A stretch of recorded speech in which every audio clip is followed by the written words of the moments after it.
Well, I have a question. How can there be a Heraclitus reservoir if the a river never appears the same? That's a great. I mean, it's like the contradiction. You see, That is a Phil? great one. It just flows on. There's no reservoir. That's Phil. That's why you just go get your second vaccine. Very smart. That's beautiful, man.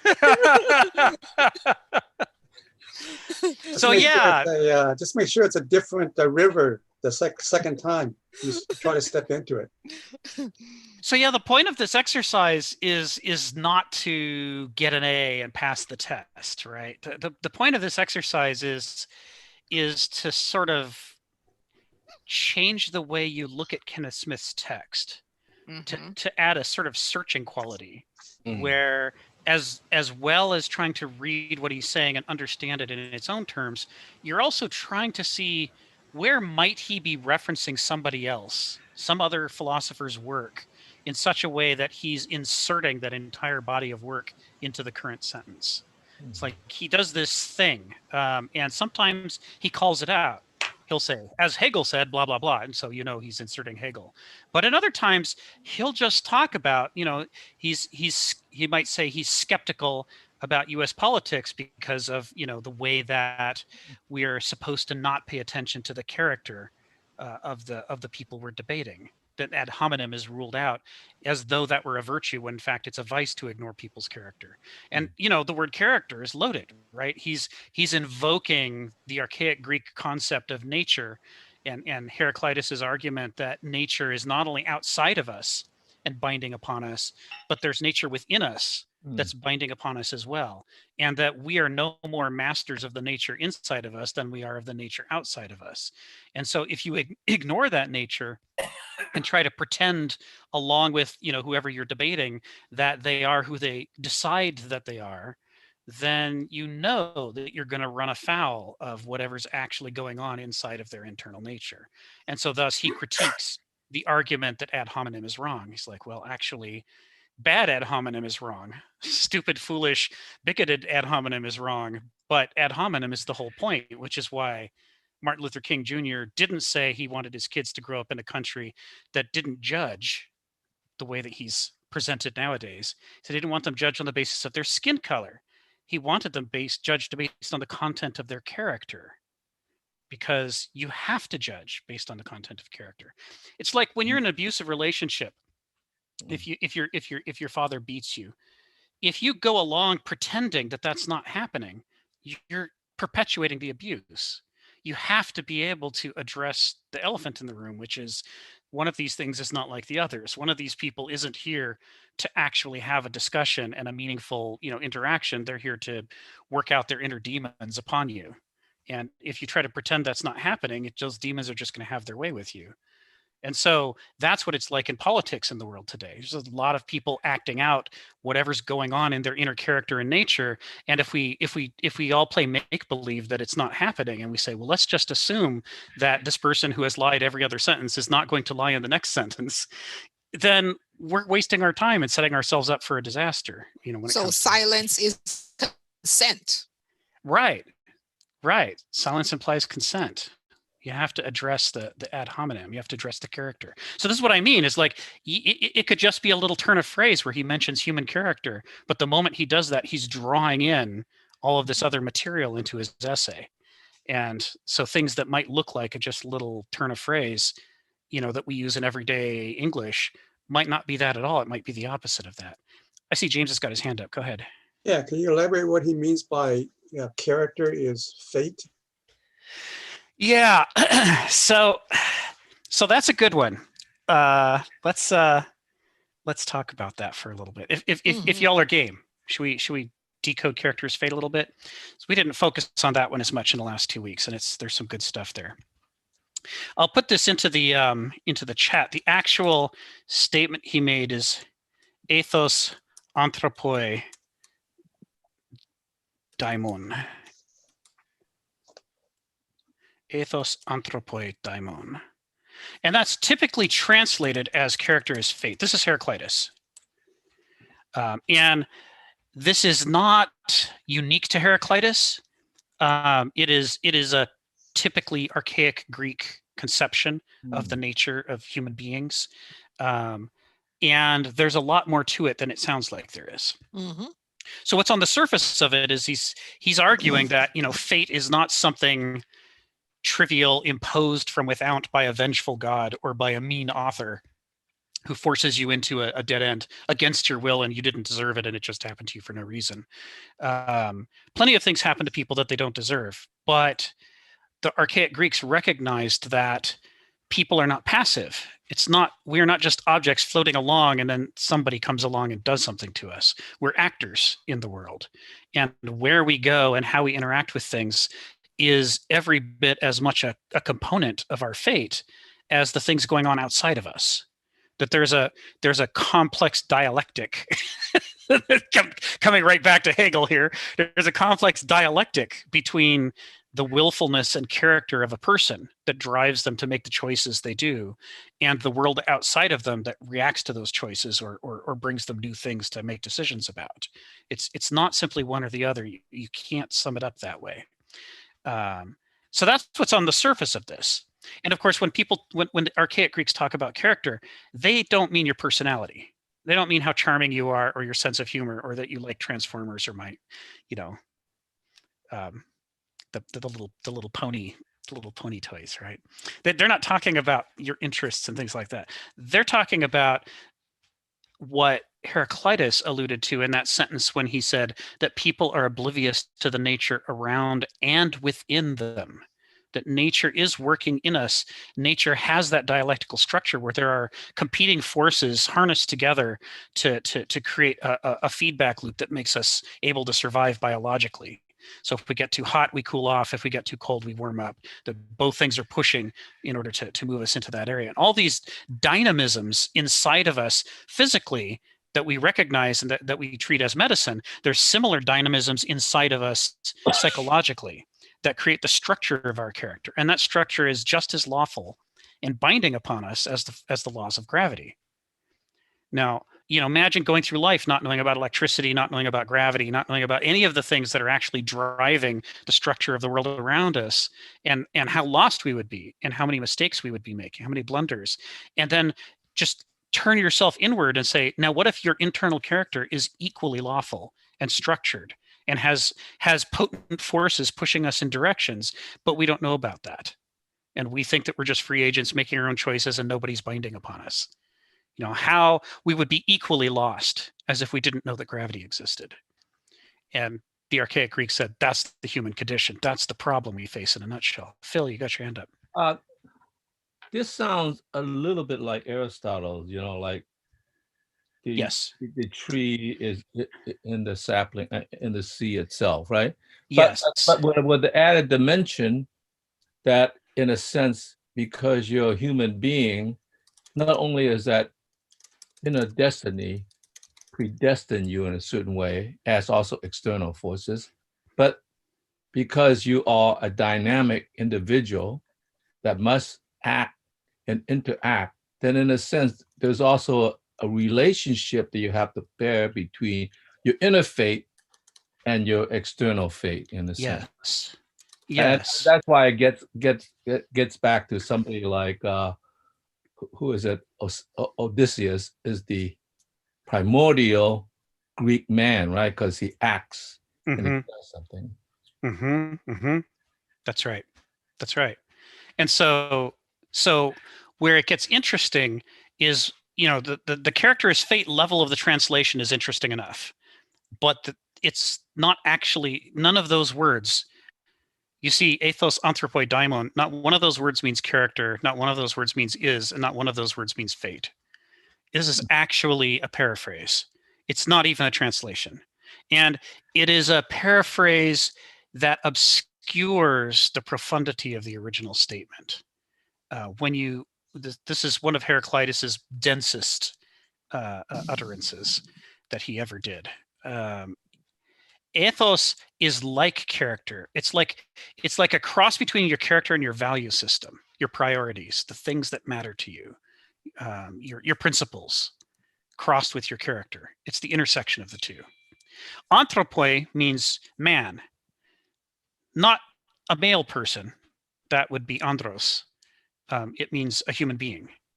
Mhm. And it is ambiguous about whether it means an individual or a people or a culture or all of Homo sapiens.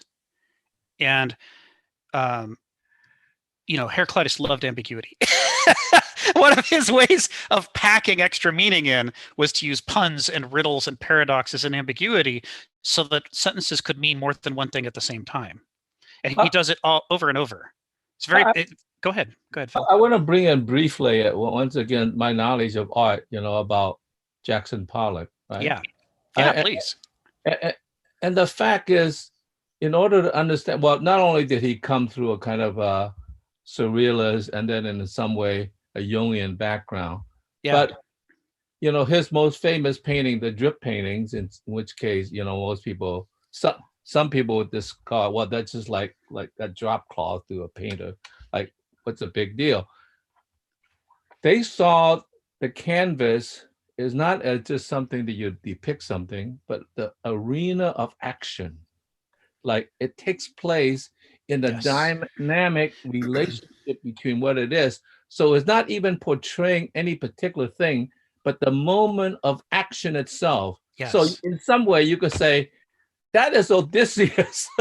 Yes. Manifest in a way. Yes. And if you didn't understand that, then in a sense you would never understand it, because that was just like, oh, it's just a bunch of drip that, and anybody could drip, that kind of thing. So yeah, Jackson Pollock was making the act of painting visible before us in a way that we couldn't ignore. We couldn't pretend it was merely an artifact that had always existed.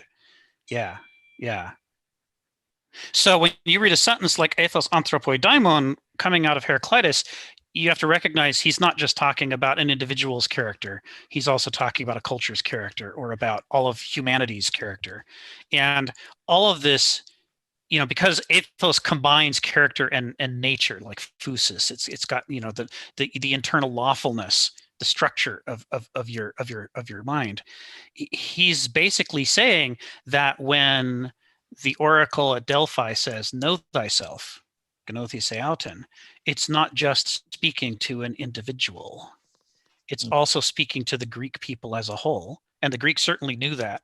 And that's why they sent all their rulers there to go get the advice before the rulers made decisions on behalf of the people, but also all of Homo sapiens, which is why, other rulers from other places, other people who are not rulers from other cultures were welcome to attend as well, because digging into figuring out what their character is, what the lawfulness of their internal psychological structure as a culture, as an individual, is essential to not being lost. Come back to Dominic in just a sec. I see James has got his hand up. Go ahead, James. Yeah, I put a quote from Nietzsche in his book, Beyond Good and Evil. And it says, if a man has character, he has also his typical experience, which always recurs. Yes. Yeah. So is that pretty much what you're saying also? Yes. Your character, among other things, acts like your lenses that interpret reality, so that you tend to see certain recurring patterns based on the structure of your character. And somebody else looking at that same situation might see something different. And as a result, you might be driven to a panic and to have to act, and somebody else might be instead driven to satisfaction and see it and go, yeah, this is great. This is how things should be. And what's happening is that your character is transforming your perception of what's happening, and therefore creating the recurring patterns of your life through your interpretation of what's happening to you. People respond very differently to the same stimuli. And it's not just random. It's because of the structure and the lawfulness inside of them. So, but let's see, I see Dominic's got a question. Who's the one saying that let alone self when saying the statement inquiry? And should one be limited to knowing versus wisdom or understanding? Well, yeah, see, this is why the oracle at Delphi says gnothi, not noethi. It's not saying to know yourself intellectually or abstractly or systematically or mathematically or logically or rationally. It's saying to know yourself experientially, to know that to be attuned to and immersed in the structure of your own nature in an aware way, where your ideas are driven by the nature rather than by your abstract ideas about how the world ought to work. Less theory, more understanding. So, Sharon, you had your hand up. So, given this very sophisticated crowd, I was sitting here thinking about a little gem I learned when I was in elementary school. Now I'm in my late 60s, so you know how far away that is. And this little gem said, show me your thoughts and I'll tell you your actions. Show me an action and I'll tell you about your deeds. Show me your deeds and I'll tell you about your character. Nice. Nice. Yes. We learned that in elementary school. So I guess that's what those philosophers said. That's or right. somebody designed that little gem to teach little kids. Yes. That what you think is how you are. Yes. Yes. So There's then- this. Go ahead. I'm so sorry to break. Sharon, so did you learn that from your teacher in school or your parents or who? Or I don't remember, but I was very young and it put the fear of God in you. You have to think good things. That was the gem. Yeah. I'm Yes. wondering if you came up with that reasoning on your own. Oh, no. It's probably my parents. My father was a pastor, so he probably told us along the way. Well, and it's a very Buddhist thing too. When you look at kind of Buddhist recommendations for behavior, they talk about not just behaving well, but also minding your thoughts and trying to think good thoughts and trying to feel good feelings, try to align the whole organism of yourself so that you're not fighting against yourself in order to try to do the right thing. James, you got your hand up. Yeah, you know that saying, the know thyself, that's on the oracle, right?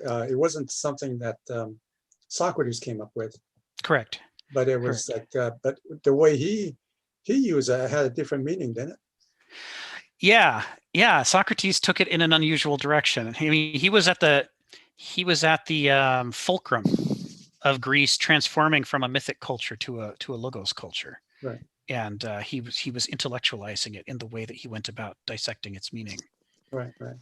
But yeah, it no one knows exactly who wrote it, but we know it was the generation of archaic philosophers who were tasked with coming up with profound aphorisms that could be collected and put onto these stones that the Greeks put around their world. And they put one of them right there in the entryway to the Oracle at Delphi. And some people say it was Thales, some people say it was somebody else, but whoever it was coined that term, and everyone said, "Oh yeah, that one goes first. That's the best. That's the deepest thing we have." And Phil, go ahead. he was probably condemned because of his kind of revolutionary idea, right? It was upsetting the entire culture of Greece, wasn't it? It was partly because of that. And this ethos anthropoi daimon, when we get to the third word, daimon, we're going to come to one of the things that Socrates was convicted about, because he claimed that the daimon that he was listening to was very different from the daimon that the archaic Greeks had in mind. And they were extremely upset about it. Phil and then Ginny. Yeah, I want to follow up on that, because like Socrates being a very important philosopher that certainly pushed on to Plato, he was in his way a kind of a pain in the ass Yes, he was. to be around. You know what I mean? It's like he would Yes. almost harass you with his intellect in a way, right?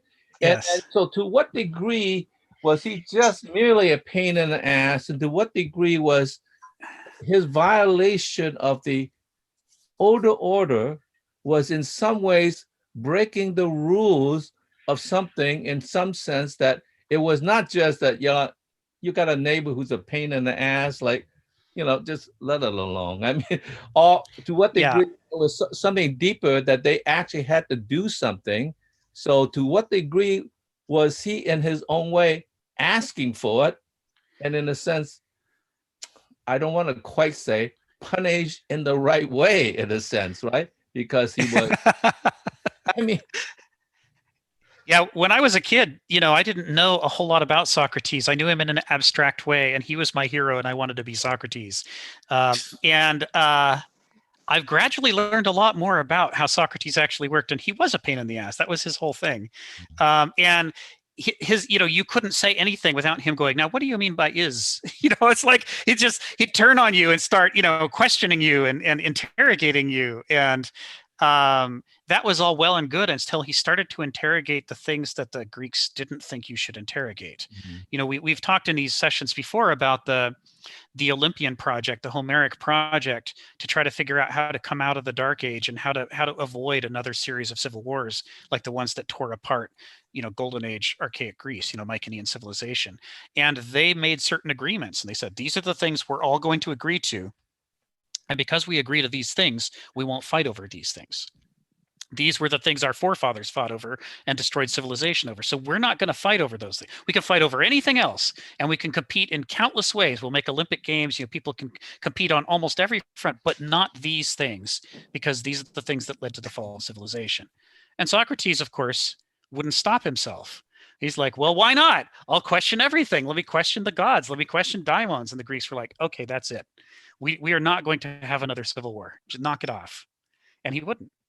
So he, you know, the Xenophanes' critique of Socrates' trial is that Socrates very easily could have lived. He just had to say the right thing. And he knew what it was, and everybody knew what it was. And he wouldn't do it because he was too into his method, and because he liked the idea, as he says in his apology, of being a martyr for philosophy, for wisdom. And so he chose this direction on purpose. But the common critique that the rise of sophistry had something to do with the Socratic method, and that he had really unleashed all these left brain value-free intellectuals who were perfect, who would teach you how to tell lies as though they were the truth, who would teach you how to win arguments even when you were in the wrong, and who said so. Now, this was like an era totally unlike modernism, because they would just flat out say, "Look what I'm doing! I'm gonna spin doctor. I'm gonna do PR. I'm gonna manufacture your consent." You know, these days we all deny that that's what's happening. You know, it happens, but it has to lie about itself. But back then they were new and fresh and naive. This was a cool idea, and so they're like, "Hey, I'll make you the best liar ever." And if everybody turned and looked at Socrates and said, "What the hell have you done to us?" So, you know, he could have apologized and said, "Sorry, I won't do that anymore." And they would have been fine with it. But the fact that he said, no, I believe this is my calling and mission, and I'm going to do this as long as I live. They're like, well, then you leave us with only one solution. Ginny, then Richard, then Sharon. So Rick, tell me, who specifically was at Oracle giving answers? Was it outer space aliens? Was it, I mean, clearly it was some human being that was giving out answers, right? It was a human being, but you're right to be thinking about, you know, totally whacked out answers, because the oracles at Delphi were women who were trained for this role from a very young age. They were in women. How to, Yeah, they were women, they were always not women. male philosophers. Okay. I've never heard of there having been a male oracle. And the oracle at Delphi, although it was in the temple of Apollo, it's widely understood that it's older than Apollo's religion. It was something very old in Greek. It might even have been indigenous. It was built over a crack in the earth from which volcanic vapors came up. And they weren't poisonous enough to kill you, but they were poisonous enough to make you hallucinate. And so the oracles would ingest hallucinogens after they'd listen to the question, right? Whatever the question was the person brought to them, and they'd been heavily educated and heavily trained. They'd take hallucinogens and go into this hallucinogenic chamber and imbibe, inhale these vapors. And in that seriously right brain dream state, they would put the pieces together in their head in a way that you couldn't do if you were stuck in your left brain. And then once they came down from the high, they would walk out and they would explain, you know, what the answer is. And the answers were almost always sideways of what people think about that. Yeah, let's just think about that. It's like almost comical when you really think about it. And today, you know, the modern man, as in human being that we are, that is almost bizarre. It is bizarre. So that's what I'm saying. You know, you think about aliens, you're right. They were trying to achieve an alien mindset from what most people are able to do, and to use that alien mindset to think outside the box and to see problems from angles that most people couldn't see them from. And that's why they were revered, because they would come out and they would say these things that after they said them, everyone would go, oh. But before they said them, nobody could see that as a possible answer. I'll come back to you in a sec, Phil, but first So, I got Richard. can I just add Go ahead, one more thing, Rick? Go So ahead. they were the one who started this trend, the 60s hippies and LSD and all that. It was the Greeks who started the whole anyway, yeah. Well, that's about interesting. that, it appears to be the case that almost all archaic civilizations had shamans who of some kind with named something with some kind of social role who took hallucinogens and did this. And each culture had its own distinctive hallucinogen that was different. All the things that we think of as plant-based or other natural hallucinogens, you can actually make a list of the cultures for whom that was their sacred hallucinogen they used to contact God and to think outside the box. So different things were used in Siberia, different things were used in the Amazon rainforest, different things were used. Even the pagan Anglo-Saxons used to use sacred honeymead before Christianity came along, and they had rites and rituals that were designed to force people out of their minds and to think differently. So like everybody was doing it. And as part of the process of changing from a mythos culture to a logos culture, there became this intolerance of answers that you couldn't explain logically how you derived them. And all over the world, they began shuttering all the places that did that. And it wasn't done peacefully. It was often imposed militarily by violent people. So it's an interesting history to read. Yeah, thank you, Rick, for all that. Sure. Richard, then Sharon, and then Phil. So on Socrates, like I was thinking, like he was given the choice between like drinking hemlock or exile, and he chose to drink hemlock. And I guess I was trying to like place myself, like, I don't know what it was like in the age of the Greeks, but I guess like I remember in like studying Shakespeare during like kind of medieval Renaissance times that like exile, like that social death was a very serious sentence. It was, but in a very different way than we think about it, because they didn't have nation states. They only had the polis. So he wasn't going to be exiled from Greece. He was going to be exiled from Athens. Mm-hmm. And there were hundreds of Greek city-states he could have gone to all over the Mediterranean, including, like just over the next hill, he could have gone to a different city. He could have gone to Corinth. He could have gone to Thebes, okay, Sparta, anywhere he wanted. But so for him to choose death instead of exile, even though it meant he would no longer be an Athenian, he really was making a deliberate choice. I mean, as a teenager, I thought he'd been like imprisoned and, forced to die. But he not only didn't defend himself when there were obvious defenses available earlier in the trial, when it did finally come down to exile versus death, he embraced death instead of exile, which was a curious choice. It was very unusual for his time. Okay, yeah. So the idea of like kind of like living in a neighboring city would not have been completely that foreign. Like there was some migration, right? Okay, like I remember people did it all the time. Right, I remember hearing like I can't remember which Roman governor of one of its colonies was, I think it was the one in Britain, and then who kind of started the rise of forgot what her name is, right?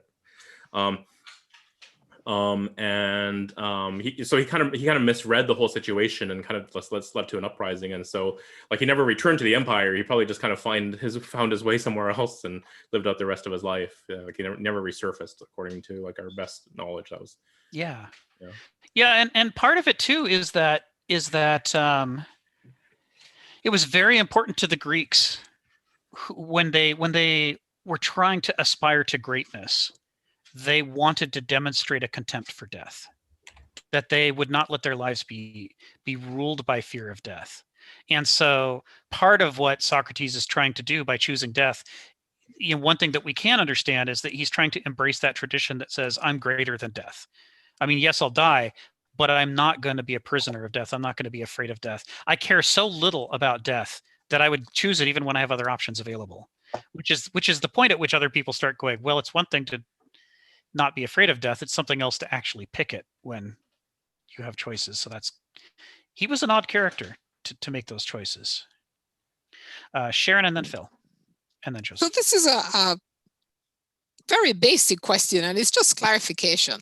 Yeah. Now, the Socratic method teaching, of arguing, and subsequently in this generation, teaching is something that I've been exposed to, and that is an accepted way of teaching in some of the professions, particularly law school.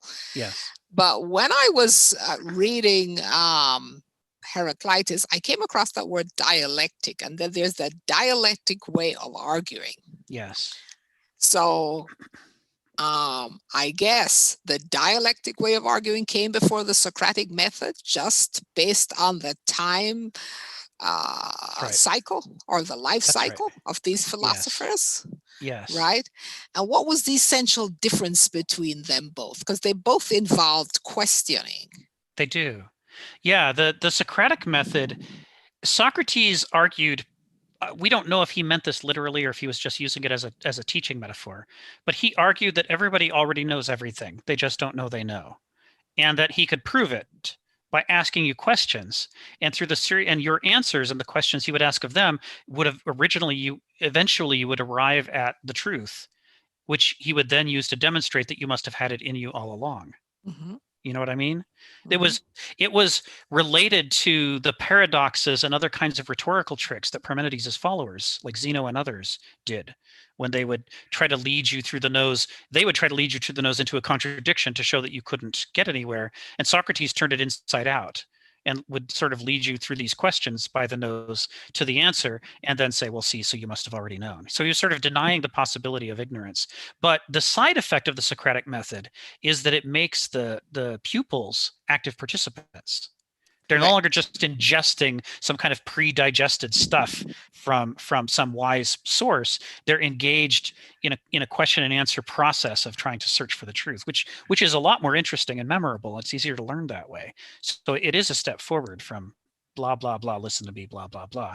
Now, the dialectical method is, it requires, all the Socratic method requires to engage in as a student is that you be able to talk and be interested and be able to do questions and answers politely with people. But the dialectical method requires a lot more resources, because it requires, especially in the Hegelian and Heraclitean modes, Mm-hmm. that you actually study the nature of the subject that you're trying to investigate.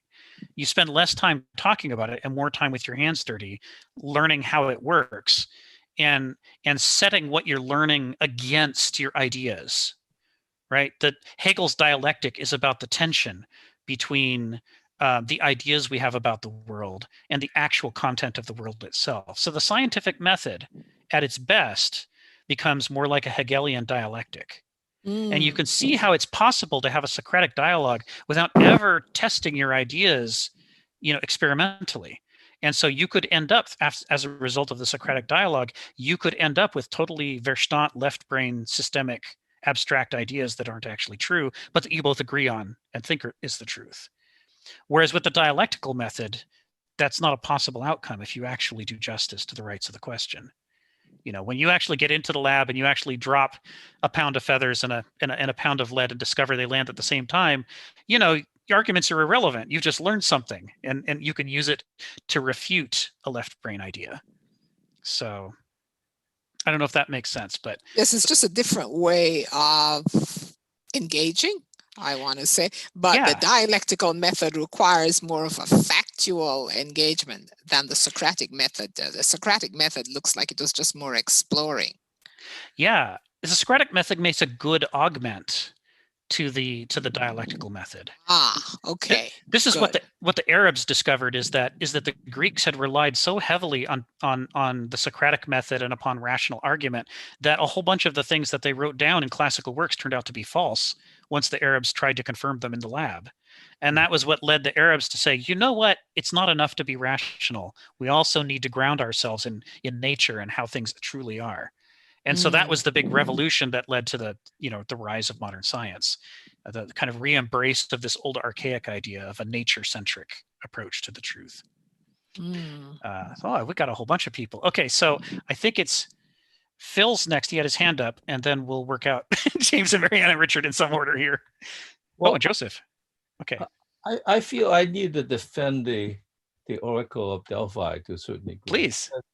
Because in a way, like you said, all primitive culture have some way of doing this that's sort of semi-related, of through the dreams and everything, you're reconnected to some deeper source of understanding, Right. in a way. And of course, in the modern day world, we think that's kind of hogwash, whatever. And I'm just thinking like, and I'm defending it in the sense of, let's say, that's what poetry is about. Yeah. Connected, that it gives you another method of having these disparate ideas in which you have these sort of tangentially connected things, which in itself is not necessarily a rational, deductible, provable thing, but it inspires you to see other possibilities. Right. And to me, that's what the arts is about, is to somehow recuperate this other aspect that we have so much suppressed, that we have now are living in a one-dimensional world of just the analytical problem. Yes. So in some sense, like I said, the 19th century in some ways was the last century where poetry remained the last vestige of this powerful thing. I'm thinking particularly of, let's say, is it the Palace of Kublai Khan by Kolowitz? I mean, it's a very powerful insight into the interior of how you are connected to the world in a deeper way that's in some sense rooted in sort of this, well, of course, this is before Jung, this Jungian sort of like mythos that comes through. And I'm just sort of wondering, and this is a setup for the contemporary setting, being an artist and being also a rational person that you have to live in, how do you actually are able to recuperate that aspect in a place that no longer really respected, right, to the degree? I mean, they might respect poetry as a kind of metaphor, but not anything that's kind of connected to the deep truth in some sense. right. And you could see yourself as an individual maybe being able to shun off enough of the rationality to a degree without losing your mind and not be connected to this world, and in some sense incorporate this. If you try to spread that out into a society, it almost seems to me that people were saying, oh, that is just some nostalgia for the antiquity world, Yes. in which Yes. it's best to forget, right? I mean, like, we're living in a very complicated situation in which you could save yourself, but even then, it's complicated to live in a world which you also have to be a functional person to survive in the contemporary context, right? Without saying everybody like that guy has gone off the deep end, like, like let him go off to Montana and build a shack and let him alone. I mean, so how does that work? I mean, I know that you're trying to, in some sense, revive that, but to some degree, even I am cautious, like, are you really reviving that, or is this another kind of delusion of nostalgia? So let's talk about it for a moment before I go on the forest of hands that are patiently waiting. Kenneth Smith talks about this a bunch. He says the problem, one of the key problems among moderns is that our assumption about the nature of free will and the nature of access to the truth and about the nature of whether we behave as good people or bad people. In the modern world, there is this really transparent lie that we are all told when we're little and we just ingest. And we don't even notice it. We just take it for granted. It's part of the taken for granted backdrop for how we structure our understanding of the world. And once you say it out loud, it sounds absurd. And it comes right back to ethos anthropoi daimon. And it goes like this. We are born free. All men are endowed by their creator with certain inalienable rights, among which are life, liberty, and the pursuit of happiness. In other words, we are free by birth. We don't have to do anything to be free. We don't enslave ourselves or trap ourselves in our delusions or misunderstandings. We're just always infinitely free for no reason because we're born that way. This is the myth of modernism. And it goes hand in hand with the idea of objectivity. As long as we say what we see or what we think, we're telling the truth. right? Our notion of telling the truth has lowered all the way down to mere candidness. We think that if we just blurt out whatever nonsense we happen to believe that's completely false, we're telling the truth. Because after all, it's our intention to tell the truth, and therefore that makes it true. We believe we have this birthright to freedom.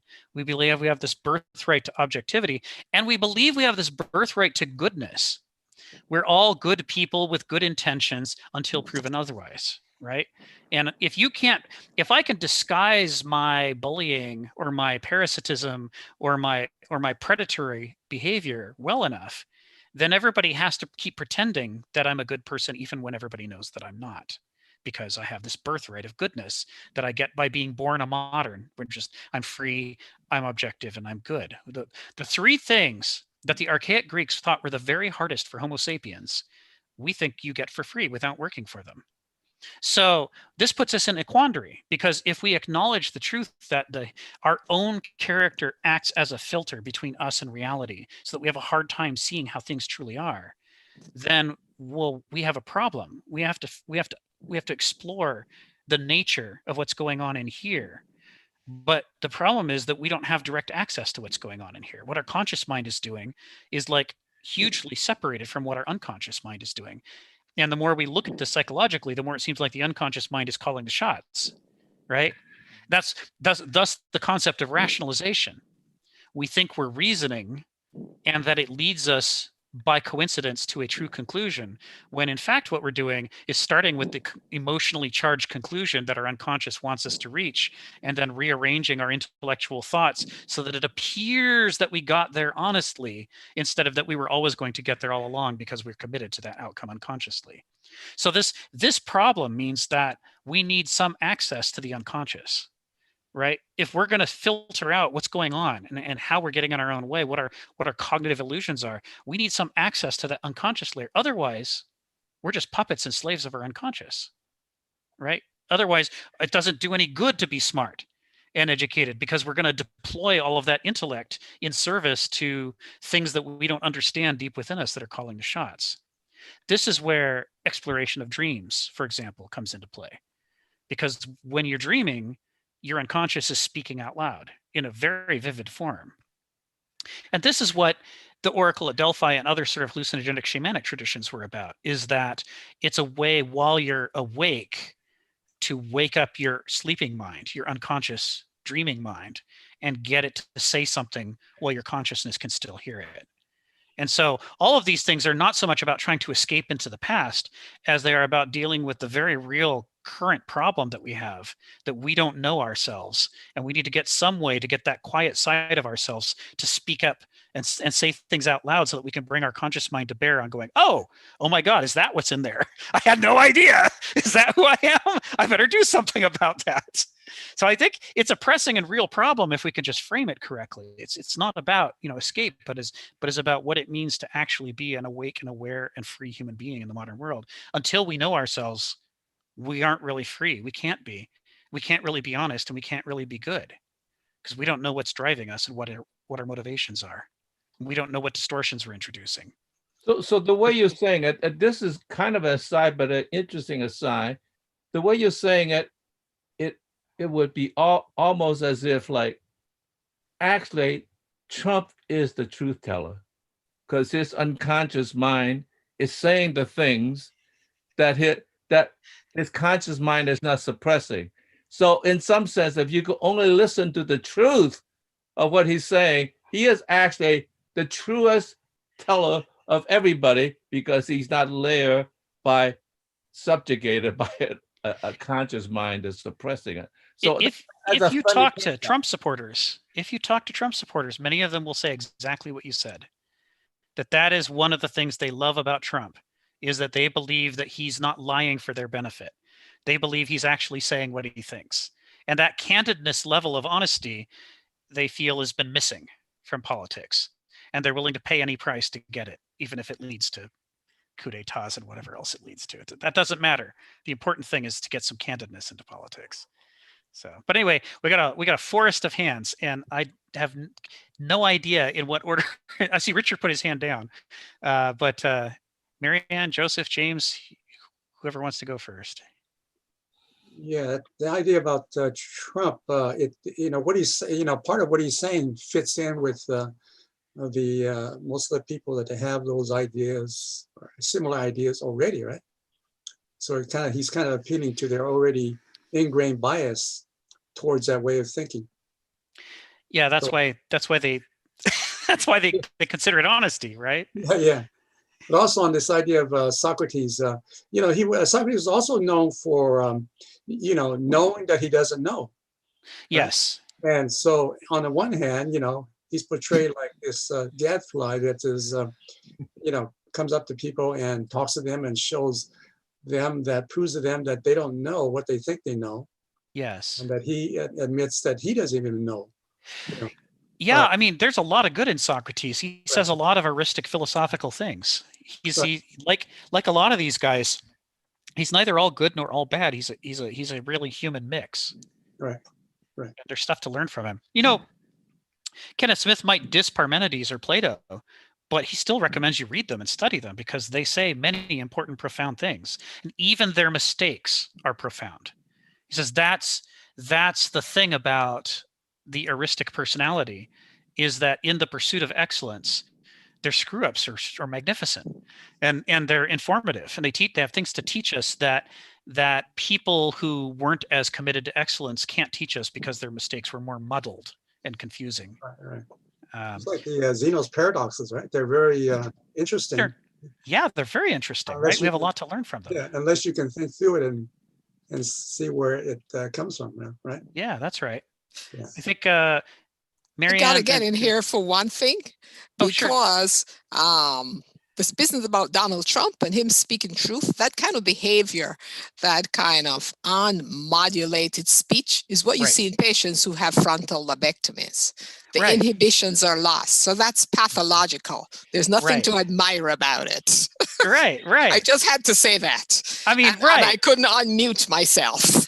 Well, and that's the thing about the lowered standards of honesty, is if you think it's honest just to blurt out whatever crosses your mind, well, that's and it's you might be honest, but it doesn't mean that you should be. It's the earliest phases of dementia.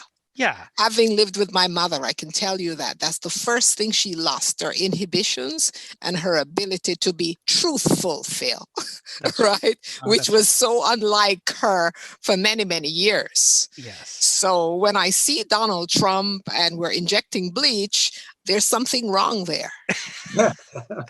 Well, yeah, I mean, I also absolutely have to react to that statement. Trump, honest, candid. I mean, those words just absolutely makes me. Oh, I know. That's what they say. That's a lobectomy, early dementia.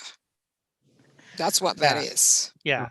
I mean, he doesn't know how. The thing is, he doesn't know how to tell truth.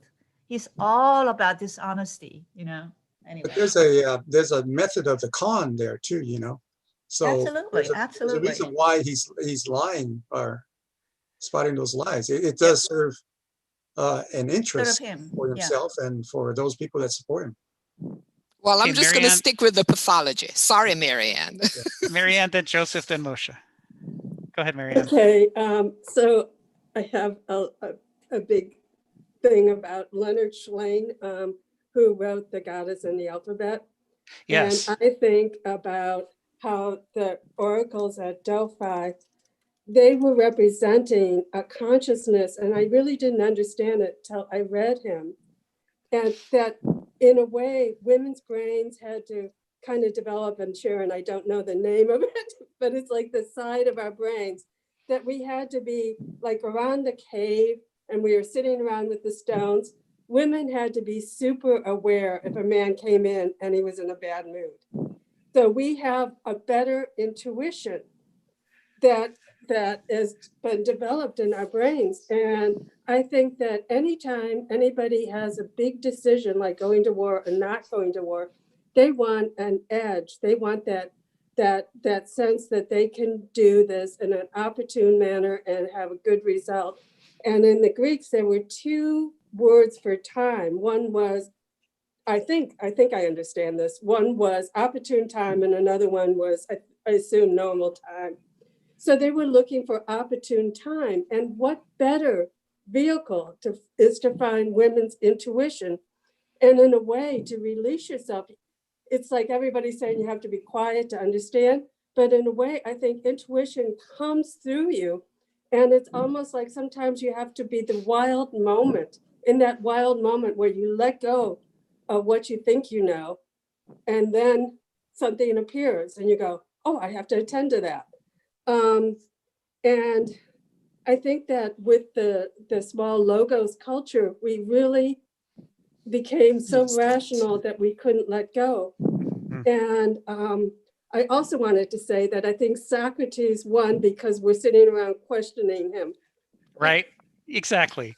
I mean, the idea of the philosopher as a heroic endeavor, was Socrates dramatized that for us. And some of the most potent philosophical values were put into their best form by Socrates. My favorite of his things is he says that we have a duty to do justice to the rights of a question. When we're presented with a question, the question itself has rights independent of the people involved, and that we have to really do justice to it. We have to really explore the nature of what's involved in it. And if we don't do that, we're not doing philosophy. If we're just doing rhetoric, we're just trying to, trick each other. And that was a profound thing to say. So yeah, Socrates will certainly remain central to all of these kinds of discussions. Joseph, then Moshe, then Richard. Oh, you're on mute. I don't. Oh, there we go. There we go. Okay. So there's quite a bit to unpack. Oh yeah. So I'm thinking about the idea where you're talking about the scientific method and how we've kind of just let ourselves to become this married to these analytical results, and I'm seeing the power of the dialectic, or even as you just said, with the idea of giving the rights, being just to the question itself, is the power of the dialectic, adding in, and working in conjunction with the scientific method. Because where the scientific method kind of fails is when you're looking at social systems and you're starting to say, this is true and this is absolute and I can prove it, but it's not questioning it's not bringing any other type of analysis into it, not really questioning what is objective truth. So then within that process, so the idea is that overall, this is something that I just want to. I had a question actually. Go ahead. Essentially, is the scientific method kind of almost like that? Is that like the myth of modernism, in a way? So the challenge here is that the scientific method is at least two different things. There is the scientific method that scientists want to be able to pursue. And then there's the one that the economics of modern society allows them to pursue. And so what science do we pursue when funding is controlled by corporations and government agencies is a very different thing than the kind of science we pursue when we're free to research the truth, as it moves us. These are like two completely different things. And it shows up as well. You see it a lot with corporate research, where the point is to get to a patentable drug, for example. And the amount of games that get played with throwing out results that don't lead to the correct conclusion. If you've got a drug, you've invested in it, and now you need it to show that it cures depression, even if it doesn't. There's a lot of games that get done with modifying the cohort or saying, well, we decide retroactively not to include this experiment, even though ahead of time we thought it would give us the result we wanted. So now we move it out, and so we're playing games with the statistics, and so it's not actually the proper kind of science anymore that a scientist wants to pursue. It's this other kind, this compromise science that we get stuck with. But its whole this flawed science proudly wears the flag of the scientific method, even though it's a betrayal of it. And so it gets hard to talk about. If we want to criticize the scientific method, we have to say, well, which of these things are we criticizing? So if you're criticizing the corrupt scientific method, there's all kinds of avenues for doing that. And most scientists will join you in going, yeah, that sucks. That should totally not be the way the world works. We have real experiments we want to engage in, and we just can't find funding, and that's a crime. But Kenneth Smith and some others would say that there are also problems with the core scientific method itself. They're not problems that say, so therefore we shouldn't do it. They're problems that say we have to figure out how to augment it to address those blind spots. And the particular core of it is things that can't be measured yet. Things we don't yet know how to measure don't lend themselves to the evaluation process that helps us to figure out if a hypothesis is correct or not. And when you get hyper complex systems like human psychology or sociology or politics, where the numbers get huge, you get all kinds of emergent order that we don't know how to measure and we don't know how to model. And so we don't know that nobody will ever be able to do it, but we know that we can't do it right now, despite the fact that many of the pressing decisions that we have to make right now are in those very areas. Like, we need to make political decisions. We have to. But if we can't do it on the basis of things that we don't know how to measure yet, on what basis can we possibly do it? And this is why the scientific method needs prostheses to handle the areas that it hasn't yet got into. There's one particular example I want to give, and it's a purely scientific example, and that's the revolution in microscopy in the 18th, 19th centuries. I was just reading again last night about how recent the germ theory of disease is. And it's shockingly recent. I mean, it's the miasma theory of disease made it all the way into the mid-19th century. It really wasn't until late in the 19th century that the germ theory of disease was able to really displace the miasma theory. And a lot of that was on the basis of microscopes. Once we could finally see the actual pathogens with our own eyes, it changed our ability to form models and to measure and to explain disease. Until we could see it, it just wasn't possible to fully, to give any real strength to the idea that there's tiny invisible things making us sick. When the plagues are on such a large scale, we thought something large scale must be causing them, like a horrible air all across Europe. That could be large, but how could tiny little invisible things be making so many people sick? It just wasn't a thinkable model. So this is where we tend to get into trouble with the scientific method, is that when you move beyond the things that we can currently measure, especially if we have to make life and death decisions now, then we get into trouble. And usually what we do, and this is where modernism, you were talking about whether the scientific method is core to modernism. Where modernism goes wrong is it does things in those areas that are not the scientific method while dressing them up and pretending that it is the scientific method. When what it ought to be saying is, we can't yet measure that, so we're going to use this other method to make the decision until we reach a point where we can measure it. And that's where the return to nature comes in. So in that process, so to speak. Yeah, the idea is that the point of the scientific method is that we are leashing our ideas to nature. And the scientific method gives us an excellent way to do that. But there are other ways, when things aren't measurable, there are still other ways to put nature first, even though it's more qualitative rather than quantitative. And at least it ensures we're in the right ballpark and not just playing to prejudices or somebody's quest for profit or what have you. I'm going to let Sharon weigh in before I go to the other hands, just because she's got the scientific focus here. Well, and I know she wants to talk about it. Yeah, I just wanted to back up something that you said when you said that microscopy didn't really change the way we manage infective organisms until the mid-19th century. And I think we're living through some of that now. The 1918 pandemic was as severe as it was because they could not see they didn't understand the organism. And I look with trepidation. In 1918, we lost 625,000 Americans, and we're up to 400,000 now. Yeah. And we have come so far scientifically that's, shall I say, judgment on our systems, the way we're managing our systems. Because as far as the management of bacteria and antibiotics, etc., has improved so much that we should just not be at 400,000 people. We're just 200,000 people away from the height of that pandemic in 1918. Yeah. And then Yeah. the second point I wanted to make, which is a little different one, is about the Oracle of Delphi. And I see that still present in our cultures today. The QAnon shaman is the fortune teller of the Q, right? And yes, he thinks. Well, I mean, I don't know if he is or not, but he's representative of it, right? And you see in all these religions, they have shamans. The indigenous people had the witch doctor, not the fortune teller, the medicine man, but they all functioned in that role to allow us to connect with our unconscious, so to speak.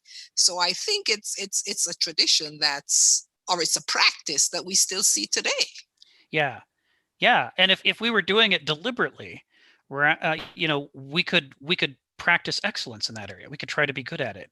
But because we sort of turn a blind eye to it all and say none of this should be happening, everything should be based on the numbers, which is modernism. According to Kenneth Smith, the obsession with quantity, because it lends itself to Verstand forms of reasoning. He says that's the core of modernism, that we want everything to turn into a great mechanism. We want to mechanize the economy. We want to mechanize political decisions. We want to mechanize entertainment. We want to mechanize until eventually everything will be pre-scripted, and we think goodness will result with enough laws and enough money. everything will just nicely work out like a perfect little program. That's like the core dream of modernism, which is a problem. Because that actually in some ways is a betrayal of the scientific method as well. Yes. The scientific method, if you take it at its core, is focused on what's actually true in nature and not on our little systems of mathematical perfection. Those have to serve nature, not become the master. So Moshe, then Richard, then James, then Phil. Moshe, I see that this conversation has been going on for several weeks, so. Welcome. I'll just jump in with both feet. Please, good to see you. Thank you. I want to make, I guess I'll make some observations. First is I'm the first one to say that the Enlightenment has been a failure. Reason has not been able to lead mankind out of war, poverty, discrimination, or anything like that. Going back to the Greeks, we all know Achilles was interested in his kleos. He wanted to have the glory so that things would be proudly said about him after his death. And in the Greek polis, there was a kleos there too, that the city would live on with its glory, presumably forever. And that was their, if I understand the word correctly, their arete, there was their drive, all right? And every citizen was not just a citizen on their own, as you mentioned before, I was born to freedom, but I am a citizen because I am a member of the polis, okay? And it is within that system, it is within that belief structure that that we can go for glory and that we can find our system, that we can find our freedom. But you had mentioned before that we are slaves to our unconscious, and that we have to get in touch with this unconscious. And if we do that, I'm afraid that it lives, that it will lead to some sort of Nietzschean perspectivism, where there is no, and yes, there's a big problem with objectivity. But if to say that it's, my unconscious has recognized this perspective and your unconscious has recognized that perspective, and we don't have something like the polis to which we become members, that we are trying to increase its glory, yes, we're left to chaos. And maybe that's where we are today. So I was wondering, and this is, I'm asking you the question, so I'll put you on the spot, but I know, please, I feel fairly confident that you will not be able to solve all these answers. Otherwise, I'm going to find the city where you come in and I'm going to be camping on your door. Oh dear. It's the question of scalability of the idea of the polis, because we have lost that. We use the word community Yeah. And it is trivialized. You know, we've got, We don't mean anything by it. it means nothing. Okay. Yeah. And so we don't have any community, we don't have any polis. So how do you make the idea of the polis scalable in some way that can deal with the billions of people that we have around us? And if we ignore the rest of the world and we just try to deal with, you know, with the West, you know, with Europe and the United States and Mexico and, you know, all those people who call themselves Western, and become a light upon the nations, how do we scale up that idea of a polis that we can want to increase and glorify and make and make something good out of, when such that when I become aware of my unconscious, it is driving me in that direction? That's a beautiful question, man. Okay. That's right on the money. So All right, I came in late, but you know, I didn't come in weak. no, that's right. You came in with a strong hand there. So let's talk a little about this. You know, the idea among the Greeks was that they were trying to transcend individual appetite, right? They held up the example of the Cyclops Polyphemus, who ate part of Odysseus's crew, as what happens when people raise the individual, they deify the individual and say that's as good as it gets. They basically were saying Ayn Randianism leads to cannibalism, right? Yeah. The Greeks believed that, and it was in their myths, and they said it all the time, and they told it in their stories. So they knew they had to do justice to the individual while transcending the individual at the same time. And they also knew it wasn't enough to just do family groups and tribes, because then they were always at war. And so for them, the polis was this amazing achievement that they had to struggle for, in which all the different tribes and families in the area would come together and unite to create a larger whole that could sustain them without warfare. That was the goal. Now, as we know from the history of Greece, it led to another level of warfare. But within the confines of the polis, they really struggled to unite and to try to do better than their ancestors had, and to try not to dissolve into internecine conflict. Heraclitus talks about this. He says that the struggle to transcend the family and the tribe, and to actually create a larger social order that we deliberately decide on together, is so important. He says people should fight for the laws of the polis as hard as they fight for the laws when they're being invaded by an army. He says even if there's no army out there, your lives are at stake in your ability to work together and persuade each other and create a unified whole. And it's urgent. It's direly urgent. It's as though, you know, having major division within your society that you're not trying to address is as bad as having your house on fire and then doing something other than putting out the fire. So you really have to focus on the problem of what it takes to persuade each other and come together as a whole. Because without that, we have chaos. It's the only way to create a larger whole.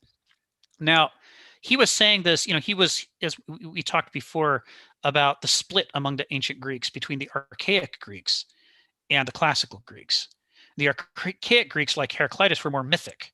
So they're more driving things based on nature, on tradition, on religion, on the unconscious, on dreams, on art, on all of these kind of non-rational, what do I want to say, companions to the mind.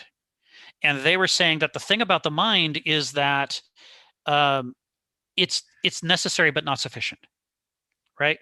Because we don't start thinking rationally about our lives and planning our futures until after our personality is largely set. We age up to a certain point, and all of that structuring that's happening is happening unconsciously.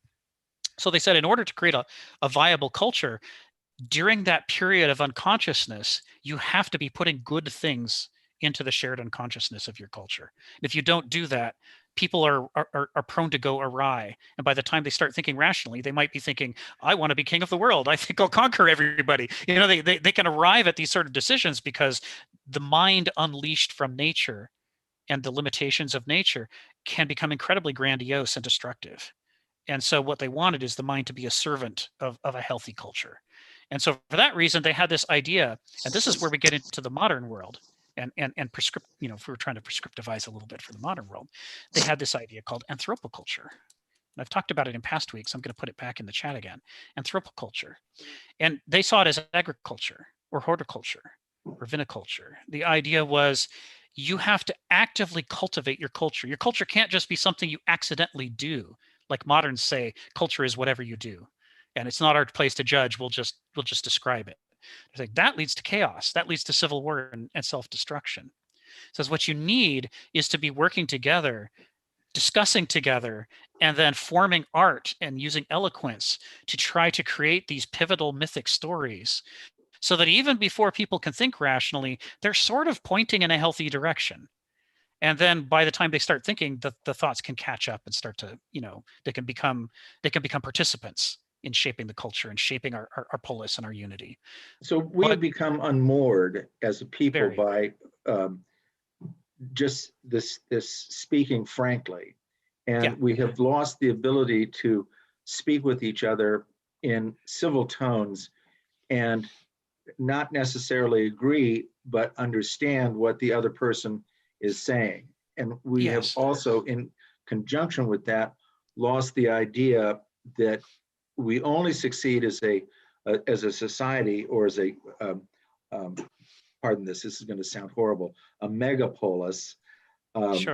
As if we could only survive that way if we do things and are active for events that will be for the good of all the people. Right. And it's important to clarify with this that this drive to cosmopolitanism, which is the term Diogenes and Socrates use for what you're describing, where you've got a polis, but you've also got a cosmos of polises. So you've got a larger thing that's being constructed out of all of these polities. He says that drive was always in Western civilization competing against a totalitarianizing drive, which was the opposite, in which people wanted to impose their will on everybody else. And one of the distinctive characteristics of medievalism, which ruled Europe for 1,000 years, some odd, was the belief that God gave you permission to stamp out every other belief in every other culture and conquer them all. And that not only could you had to. If you didn't do it, you would burn in hell. You had to serve God by destroying all alternatives to the medieval civilization. Yeah, I think St. Augustine was very articulate in that way, that we cannot, we have to stamp out all evidence of paganism. Well, and it was based on a apocalyptic theogony of heaven and hell, eternal, perpetual, infinite torture versus eternal, perpetual, infinite reward. This was the excluded middle that we've talked about in past weeks. The Aristotelian logic and Platonism got bent into this apocalyptic vision of the cosmos, in which it's either all good or all bad, and therefore you couldn't afford to have nuance or understanding or subtlety or negotiation or any of the things required to make a polis or a cosmopolis. They were all ruled out. There's no time for that. Souls are at stake. You simply had to eliminate the opposition. And if you could convert them, great, but at least you had to keep them from sucking away your own youth, your own people who would be corrupted and therefore fall to hell for all eternity. So this vision of apocalypse and absolute polarization still continues to this day, in the idea that some countries are exceptional and all good and mean well and are the light of civilization, and they need to rule everybody else and force them to adopt their ways. Right? We as Americans, we hear this every day. It's how every political discussion begins and ends. Is God has chosen this country to lead the world in civil rights, and our interests are the interests of the world, and everybody must submit. That's why we need the biggest military, so that we can impose our will on everybody else. Just like the Holy Roman Emperor wanted to impose his will on everybody else, just like the Roman emperors before him wanted to impose their will. This is the countervailing tendency, and so there's a reason why weak personalities in a weak culture, and we've got an anti-culture, so it goes beyond weak. We have what am I looking for? Not centrifugal pressures forcing us outward from unity towards lacking the resources to be able to critically judge the immense powers that are brought to bear to try to manufacture our consent. And in that kind of a context, it's natural for people to drop into their limbic mode and to just look for the biggest monkey around and try to align themselves with it and say, I'll go where the power is, because at least in all this chaos, that's a beacon for me and I can orient around it. And so people get passionate And the more chaotic things are, the more passionate they get about, totalitarianizing fascistic impulses, because it seems to offer order as opposed to the chaos that they're afraid of and that we're constantly generating. So the things that you're raising as concerns are major issues. And it's not so much about a fall from grace as about an unresolved conflict. We've never squarely faced how opposed these two approaches to human organization are and dealt with them. It hasn't been dealt with yet. That's got to be on our core list if we want to make a better world, is to face up to the struggle between these two world systems. Richard and then James. Yeah, like kind of earlier when we are talking about this kind of our obsession with just measuring everything, even when we're horribly equipped in that particular situation. I think like people who spend time in the business world like are familiar with the Drucker mantra, dogma. If you can't measure it, you can't manage or improve it. And I think it's useful in some areas, but I think we've kind of taken it way to its crazy extreme. Kind of my larger kind of responses, touching on I think what a lot of people have been kind of commenting on. I'll just kind of start with where kind of Joseph kind of brought it in, with kind of applying the scientific method, quote unquote, to kind of like our politics and social situation. Like Hannah Arendt like wrote very harshly against kind of the folly of calling it, quote, political science, and I think we sort of like, leading up to now, we sort of seen kind of this extension of like, like this focus group, and kind of like polling, kind of as this like unfailing thing, maybe like taken during a time during the 50s and like in the 50s or earlier times when, when there was more unity or like homogeneity amongst the groups that you were polling, you're working with. And we're just kind of extending those past victories, into times that no longer, we're kind of in uncharted waters. So like, kind of like the visceral reaction of Trump being a pathological liar. I mean, yes, he is, but at the same time, I think, at the same time we say that, we have to be very cognizant of, the many lies and times that Democrats are disingenuous, or when there's areas of truth they don't even go and approach and touch. I'm going to paste into the chat. This is from a recent New York Times write-up from a QAnon believer who did get out of that. And when you read it, you might expect to find kind of like, an indictment, of, the right wing and Fox News, but what kind of spoke out loudest to me is where she says here,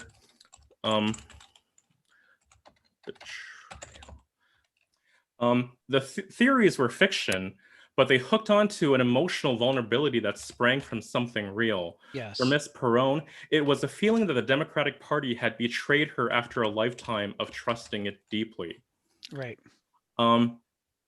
So like we have these, myths, or, what Kenneth Smith and what we're learning are these anti-myths, and there's also this that's been quoted that America is an idea, and, even if you're not one of the few who are lucky to be born into like privilege and wealth and whatnot, there's this American dream that your children will be better off than you are. And that's very much a case, like what they're sensing that's no longer the case is very much a real thing. It's very much, they've measured it. It's basically a coin flip. Yeah. And so like the precarity and the trauma and the betrayal of these people are real. And if I'll link another article from The Atlantic. They kind of took a look at about 200 people that were arrested, and they kind of looked at their profiles. Like these are not like, most of them are not like militia people or have like previous like associations with like conspiracy groups. Yes, there are some of those elements, but like a lot of these people, like they're successful business people, teachers, like firefighters, from like big cities. It is a social contagion that is very frightening, and it could be just anyone. Yeah. where was I? Am I going anywhere with this? Okay, I guess my final point is, talking like, you know, we like, so Rene Girard, he writes that Orwell clearly understands that the totalitarian structure is always double, meaning like we fear that to be imposed on us. But if we look right now, like you can also kind of see the like if you take the other perspective, it's like, well, we're seeing a police state around our capital, and we're seeing, you know, a cancel culture, you know, which is, you know, to the other side a form of totalitarianism. So anyway, that's my input. Thank you. Thank you. I'm just going to call on James and Marianne, and then I want to take us back to ethos anthropoi daimon, which I think we left about an hour ago, so that we can circle back to the essay. So James, go ahead. I want to connect back with the when you were talking about science, you know, and the idea of know thyself, Yeah. you know, and how that, you know, idea of know thyself, you know, that interpreted by Socrates, does that link up with our modern, you know, notions of self-understanding, like Personhood. Smith talks about the Darwinian, you know, theory of man, right? And he was critiquing that, and how the idea of you know, being the fittest, you know, for survival, is that really a very you know, very deep understanding of what the self is, or what the, you know, what each of us are, you know, is, right? Yeah. So, yeah. Yeah, there's some uncomfortable stuff around Darwin. He's, you know, evolutionary biology is my jam. I've been an evolutionary biologist since I was in first grade. I read the first nonfiction I read was the Time Life series, The Emergence of Man. You know, I was deeply steeped in evolution, and from there I was hooked. I read every dinosaur book I could find, everything about, you know, paleontology. This is like my thing. But as impressive as Darwin's work is, you just can't change the fact that he was a straight white cis European, you know, at a time when Europeans saw themselves as kings of the world and were dominating all the other continents. And so, you know, the misuse of the theory of evolution to create an illusion of a great march of progress that leads from primitive dark-skinned people up to the noble, fabulous, you know, himself, right, is the perfect epitome of the straight white cis male intellectual European. You know, that stuff contaminates Darwin. It's in Darwin. There are times when he seems to see past it, and there's times when he's hooked by it, because those are the waters he's swimming in, and that's what he's marinating in, and it causes some distortions in the theory of evolution. He does break from, you know, a lot of the norms of his day in some ways when he does emphasize cooperation and compassion as being essential. He was not an Ayn Randian, but he overly focused on the fitness of the individual as an abstraction. Whereas if you get past that, you can see how you could be incredibly fit for your current circumstances, but then a catastrophe happens and your circumstances change, and suddenly you're not so fit anymore, right? And it can cause extinction and collapse.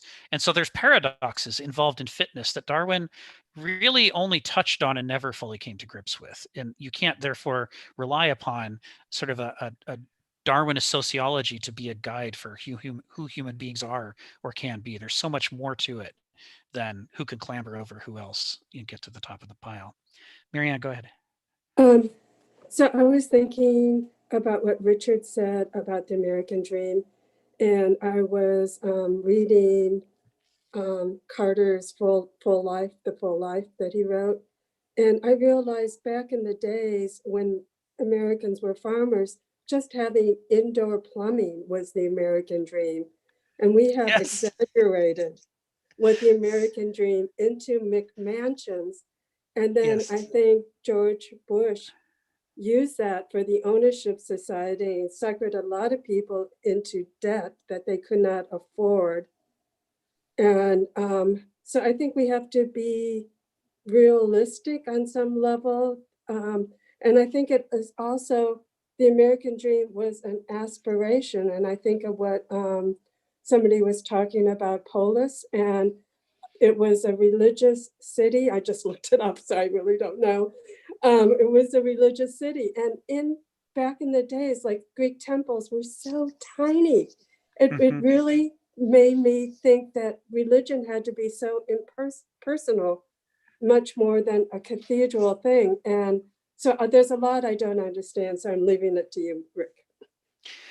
Well, yeah, I mean, that would be a whole series of seminars to really do justice to ancient Greek religion. But, you know, one place to begin for people interested in learning more about the religious structure of Greek civilization, which is important because of how they saw the gods as a linkage between humanity and nature, and how we could find our way into doing the right thing.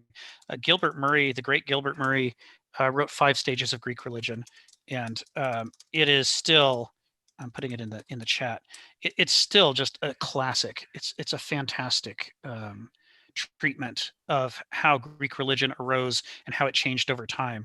And one of the things he talks about in there is that, unlike what we're used to with modern forms of Christianity, although you can see it sometimes actually in modern forms of Christianity reasserting itself, religion was a very personal thing. It was very family, very tribal level, and that the selection of the Olympian deities at the end of the Dark Age to create the Olympian Homeric religion that was used to form classical Greece, it was done on the basis of ensuring that all of the main tribal deities were represented. It was a confederation of different religions that were being woven together to tolerate each other, and not just tolerate each other, but seriously respect each other. To say that deity over there might not be your family's, you know, deity, but they're part of the same Olympian pantheon as your family's deity, and therefore, if you respect them, they'll respect you. If you don't respect them, then nobody will respect you. And so, this is how you protect your deities, is by being tolerant of one another and each other's religions. They did this interesting amalgamation deliberately to pull that off. And even though the Greeks frequently don't tell us about this because they take it for granted, it's part of the basic structure of when you read Aristotle's works on the Athenian constitution, when you read Plato's dialogues, there's this current underneath it that takes all of these things for granted, about the fact that religion is a very personal thing, not an institutionalized thing, and that it's your connection to nature, it's your connection to the things that govern you. I'm gonna break from questions and answers here and take us back to the text a bit. I know that there's more to say. We could do talks like this, you know, forever, because these are so stimulating. But I do want to try to keep us, you know, onto the text a little bit. I had some people ask about, you know, if could we get back to that. So ethos anthropoi daimon. It's gone off the top. I'm going to put it back in again. Ethos anthropoi daimon. Character is fate, right? Except that's not what it means. So ethos is the cross between your character and your internal nature. It's the nature within us. It's what Heraclitus is alluding to when he says people are oblivious to the nature around and within them. Anthropoi, saying people have a nature inside of them, a lawful nature that governs them, just like we have a lawful nature outside of us. But cultures also have their own lawful nature, a cultural level structure and organization, and that has an effect on the individual and who you are. And likewise, humanity as a whole, as a species, has its own distinctive nature, different from the other animals, that makes it what it is. And that has effects on the cultures, and they have effects on the individuals. There are these layers built into this sentence. He's laying out a whole cosmology of the individual and the group and the species as a whole, implicit in this. And he's doing it through the little linguistic trick. He loves linguistic tricks. He's doing it through the linguistic trick of using the ambiguous word anthropoi as the centerpiece. But the whole thing comes together with the third word, daimon. Daimon is the powerhouse of this sentence. A daimon was a lesser Greek deity. Okay, it was like not part of the pantheon, but was nevertheless divine. And as you may recall from previous weeks when we talked about nature, the gods, and man in the archaic ancient order, it meant that they had authority over us. They're better than we are. They know more. they see more clearly, they're more creative, they're smarter, and they're all of those things because they are more in touch with nature. And the reason they're more in touch with nature is they are manifestations of the parts of nature that have authority over human beings. And that's why we need to know about them. Because if we don't know about them, then we don't know what's controlling us and what's making decisions for us, right? So we have to respect Zeus, not because he has thunderbolts and will zap you if you don't, but because he represents part of nature that we ignore at our peril. It's a different model of authority. Hannah Arendt writes about this. She writes about authority. She says, modern human beings think that authority is the big hammer that comes down and makes you do something. She says, but that's fake authority. That's coercion. Coercion is the substitute that authoritarian regimes use instead of authority. Authority is what actually has authority over you and that you need to attend to, you need to pay attention to.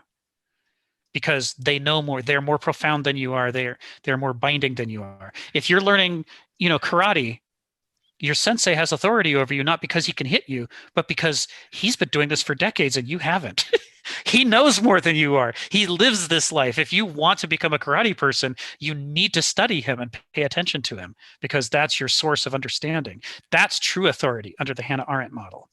So the deities have authority over you because they represent profound aspects of nature that we are subject to. And if we don't study them, then we will be blind about those parts of the world. We will stumble into problems because of our cluelessness.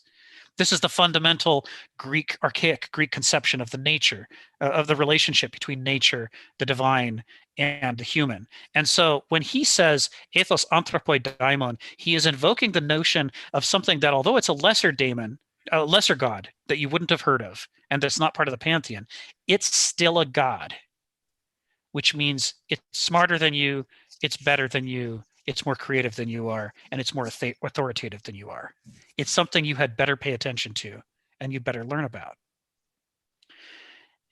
What he's actually saying here, you remember, if we've said that the deities are reflecting aspects of nature that have authority over you, this goes hand in hand with his earlier statement about people being oblivious to the nature around and within them. The nature within us, the ethos, the nature within us has authority over us, just like the nature outside of us does. And the way that to think about that authority and the importance of learning it is to envision that just like there are gods of the mountains and gods of the sun and gods of the moon, there is a god of your own inner ethos. Your own inner ethos together functions like another deity. So there's not 12 Olympians and you're done. There's 12 Olympians plus the 13th that's inside of you that you have to pay attention to. Your unconscious is like your own God. And not in the modern, not in the Christian sense, not in the Jewish or Muslim sense, not in any of those senses, but in the archaic Greek sense. It has the authority whether you know it's there or not. You don't have to worship it. The Greek gods didn't want to be worshipped in the sense that the Middle Eastern gods wanted to. They need to be respected because they actually have the authority. Right? War, Ares, you don't have to like Ares. The Greeks despised Ares. You don't have to like him. You don't have to worship him. You don't have to placate him. He's not your buddy, right? He's not Santa Claus and you get gifts out of him by going through the rituals. He's war. When war comes through, it's a mess. You had better be paying attention or you're going to get trampled, right? It's a different notion of divinity. And that's what he means when he says that your character, your ethos inside of you functions like a divinity. It has authority over you. It's making choices for you. The laws that govern what you think is reasonable and what in the world you're able to perceive and not perceive and so forth, it's all decided by this deity hidden from you, inside of you. Your character functions like a divinity. It's a metaphor, right?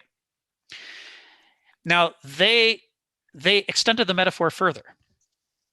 They said the daimon rides you like you ride a horse. And it's not a clumsy, stupid horseman. It's an expert horseman. An expert horseman doesn't whip the horse and doesn't spur the horse and doesn't force it to go places because that's a bad way to get the horse to go where it wants to go. A great horseman knows the horse, has a relationship with the horse that's so close and so intimate that with the slightest nudges, the horse goes the right direction. And their symbiosis becomes so great that even though the horse is responding to the horseman's subtle nudge to turn right, the horse actually forgets that there's a rider there and thinks that he decided to turn right. Yes. Right? That's mastery of horsemanship. The greatest horse riders, that's how they ride a horse. They said, that's how your daimon rides you. The things you want, the things that seem reasonable to you, the conclusions you're willing to believe, the evidence you're willing to notice, all of those things that you think are your choice are actually the riding of your personal daimon on your back, guiding your intellect, guiding your consciousness to make the choices that you think you've freely chosen. You're not free yet. We'll come to that part. Unless you cultivate freedom, which we'll talk about in a second, you are entirely subject to your daimon, but you don't know it and you think you're free. You're in a state of false consciousness in which your actual circumstances are different than you think they are. I'm going to come back to this in a sec, but now that we're on this, go ahead, Ginny. Oh, you're on mute. Or could it be, Rick, the latest theory is that it's the bacteria in your gut that's is being the daimon. Right? And the bacteria in your gut, they play a big role, don't they? Right. They think too. Now the Greeks had no idea. They didn't know exactly where inside you your psyche resided. They didn't know where your ethos was. They knew it was inside you, and they knew when you died it didn't speak anymore. So they knew it was part of being alive. But like they thought the liver was critically important somehow in all of this. They had a lot of different ideas, but it's what happens when you don't have, microscopes and microbiology, and you don't have, the cell theory of life, and they couldn't pinpoint it anywhere. And of course, our own efforts to pinpoint it in the brain have sort of backfired a little bit, haven't they? We thought at first it was all the brain and nothing but the brain. And the nerves are just conduits. They're controls like strings on a puppet that make your body go. That's how your brain controls things. And increasingly, we're finding out, well, some of your memories and consciousness and feelings appear to be out in your nerves, and some of them seem to be in your muscles. And as you say, Ginny, some of them appear to be in your flora, in your gut. So where exactly your ethos is appears to be a very complicated thing to answer. We don't even have all the answers. With all of the additional scientific tools we have, all that we're doing is coming to understand how much more complex it is than people used to think it was. You're still on mute, Ginny. Go ahead, come back off again. I'm having difficulty unmuting. I don't know what's going on today. Yeah, today it's being weird. Somebody's controlling my mute, unmute, and all that business. Talk about nerves. I do daily exercise. I do exercise, right? And a couple of times I would be doing the sequence of movements and my brain is somewhere else. And all of a sudden I did something slightly different. And usually my muscles just keep going, just even if my thoughts are somewhere else, my muscles do the routine just the way I've been doing it over and over and over. So there, again, is that your nerves, your muscles have their own brain, Right. So that's another thing to think about. How many of you have seen the film My Octopus Teacher? Yeah, I noticed that that's at network. Yeah, Netflix. On Netflix. Yeah. I should you guys haven't seen it yet? No, is it good? Is it worth watching? Are you in for a treat? Yeah, you should definitely watch My Octopus Teacher. But it's not all, there's some humor, right? It's not all serious. Oh, yeah. Theory. Oh, good. And it's gorgeous. Okay. It's so beautiful, unbelievable photography. Okay. But part of what's interesting about My Octopus Teacher is, octopuses have 9 brains, sort of, right? The brain that's in their head only does a certain amount of the work. Each of their arms has its own massive complex of nerves that functions like another brain. And so they're more like a committee than they are like a person.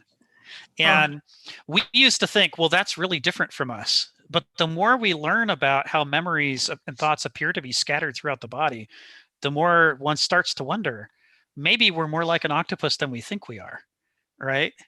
It's like you thought you were going this way, but your gut flora say, on second thought, how about that cookie over there? And then your brain says, I have rationally decided it's time to eat something. Behold, a cookie. I shall eat that. And meanwhile, your gut flora going, hey, hey, hey, hey. It's like, who knows, what kind of tug of war is going on in there. So some of that is examined in My Octopus Teacher. I'm going to call on Richard in a second, but before I do, I also want to underscore the other reason to watch My Octopus Teacher is it has a profound discussion of the limitations of noesis and the importance of gnosis. Right at the beginning of the documentary, when he's talking about, he begins his life in sort of a state in which he's been a documentarian filmmaker, and yet he's losing his drive, he's losing his passion.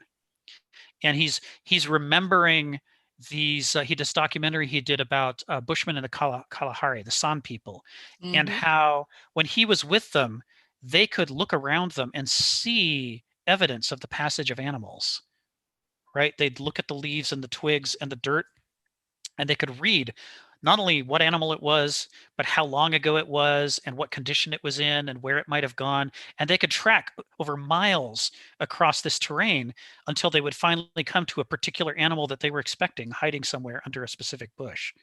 And he said, and this is, I think, one of the most powerful sentences in the whole film to me, he said, I realized that they were inside of the world and that I was outside looking in. And I desperately wanted to be in the world and not locked outside of it anymore. It's like, that is the problem of noesis. The more you get stuck in your intellectualizing rational systems, the more disconnected you are from the wholeness of the world. And cultures that preserve more of a gnosic relationship to the cosmos, that think in a way that's more attuned to the concrete evidence of the world, are able to live in it in a way that's not available to people who've abstracted themselves too much. So the whole film is about his journey to get back to a state of greater balance, where he can be more immersed in the world. And he does it by going to the kelp forests where he meets this octopus. So the more we philosophize, the more further we're moving away from, being in the world. And so on that note, Kenneth Smith, I'm going to put this quote. He says, there are only two kinds of philosophy. I think I've said this in previous weeks, but let me actually get it in here. Escapist and existentialist. This comes from Hegel, this comes from Heraclitus, it comes from, you either are letting nature guide your philosophy and being accountable to it, or you are getting lost into escapist intellectualizing systems. And those are pretty much how all of philosophy breaks down. And it's because the temptation to be noetic about it, to use too much Verstand, too much systematizing and mathematizing and quantitizing. It's a powerful addiction to people who have been academicized to try to go that way. And so countless philosophies pull free from the world and become these beautiful, intricate, mathematized but irrelevant systems that are now trying to impose themselves on the world instead of leeching themselves to it. But an existentialist philosopher like Hegel, his criticism of Kant is that Kant has gone too far in the noetic direction, and that he wants to fix Kant by reestablishing nature as the source of truth. And so when he does that, he's deliberately saying what Kenneth Smith said here. He's trying to re-existentialize his philosophical foundations and make them based on what's actually true. And so that's related to what this documentarian is trying to do in My Octopus Teacher, where he realizes he has lost himself inside his rationalized, systematized world, and he wants to reconnect with the world so that he can feel at home in the world again and be part of it. Richard, then James. Then Phil. I didn't expect this to kind of come up but since you brought up the octopus thing, a couple weeks ago, I sat in on a really good kind of seminar from Brain Cognitive Science group on this. There's some pretty interesting things. It's like, an octopus, when it learns something with one arm, it's not transferable to other arms. Like there's kind of a locality about it. And another is that it's like when it swallows, the esophagus goes through its brain. Yes. And so crab shells and other things can cause damage to its brain. Anyway, but sorry, this last guy was kind of an aside. I wanted to respond to Marianne's point. Yeah, I guess like I didn't fully finish off my expression of thought on the American Dream. Go ahead. So, writer Pankaj Mishra, like who's had a chance to kind of closely observe, and now he primarily lives in London. Kind of observe like Anglo society, but he writes about from many areas. So I like when I grew up, I used to think that like kind of knowing how these different empires kind of collapsed in pretty like horrific ways, that I kind of gave, okay, well, the British kind of gracefully, let go of their empire. But what we're seeing now, and Pankaj Mishra like has really, I think, has a really good point in saying their loss of empire has been deeply emotionally traumatizing in ways and depths that we don't fully understand. And we're seeing this play out in their current politics. And so I think also to the same degree, I mean, these anti-myths of manifest destiny and the American dream and the conception of Americans of who they are, I think that loss, like we're still kind of still processing it, like this is something that's going to be playing out for quite a while. I mean, if we think about like Britain's like period of decolonializing, but they still kind of had periods of like imperial militaristic fantasy, like the Falkland Islands. Was that the 70s or something? 80s. 80s. Okay, sorry, my bad. Yeah. And I guess on the point of debt that you brought up, I think like when the financial bubble and stuff popped under Bush, like is that right, Marianne? Like that one you brought up? Okay. So we also shouldn't forget that like it was a continuous economic policy through Alan Greenspan and Bernanke like throughout that time, and it was Clinton who repealed Glass-Steagall, and it was Clinton who signed NAFTA, and then you can draw a pretty continuous line through Clinton, Bush, and Obama like economic policy.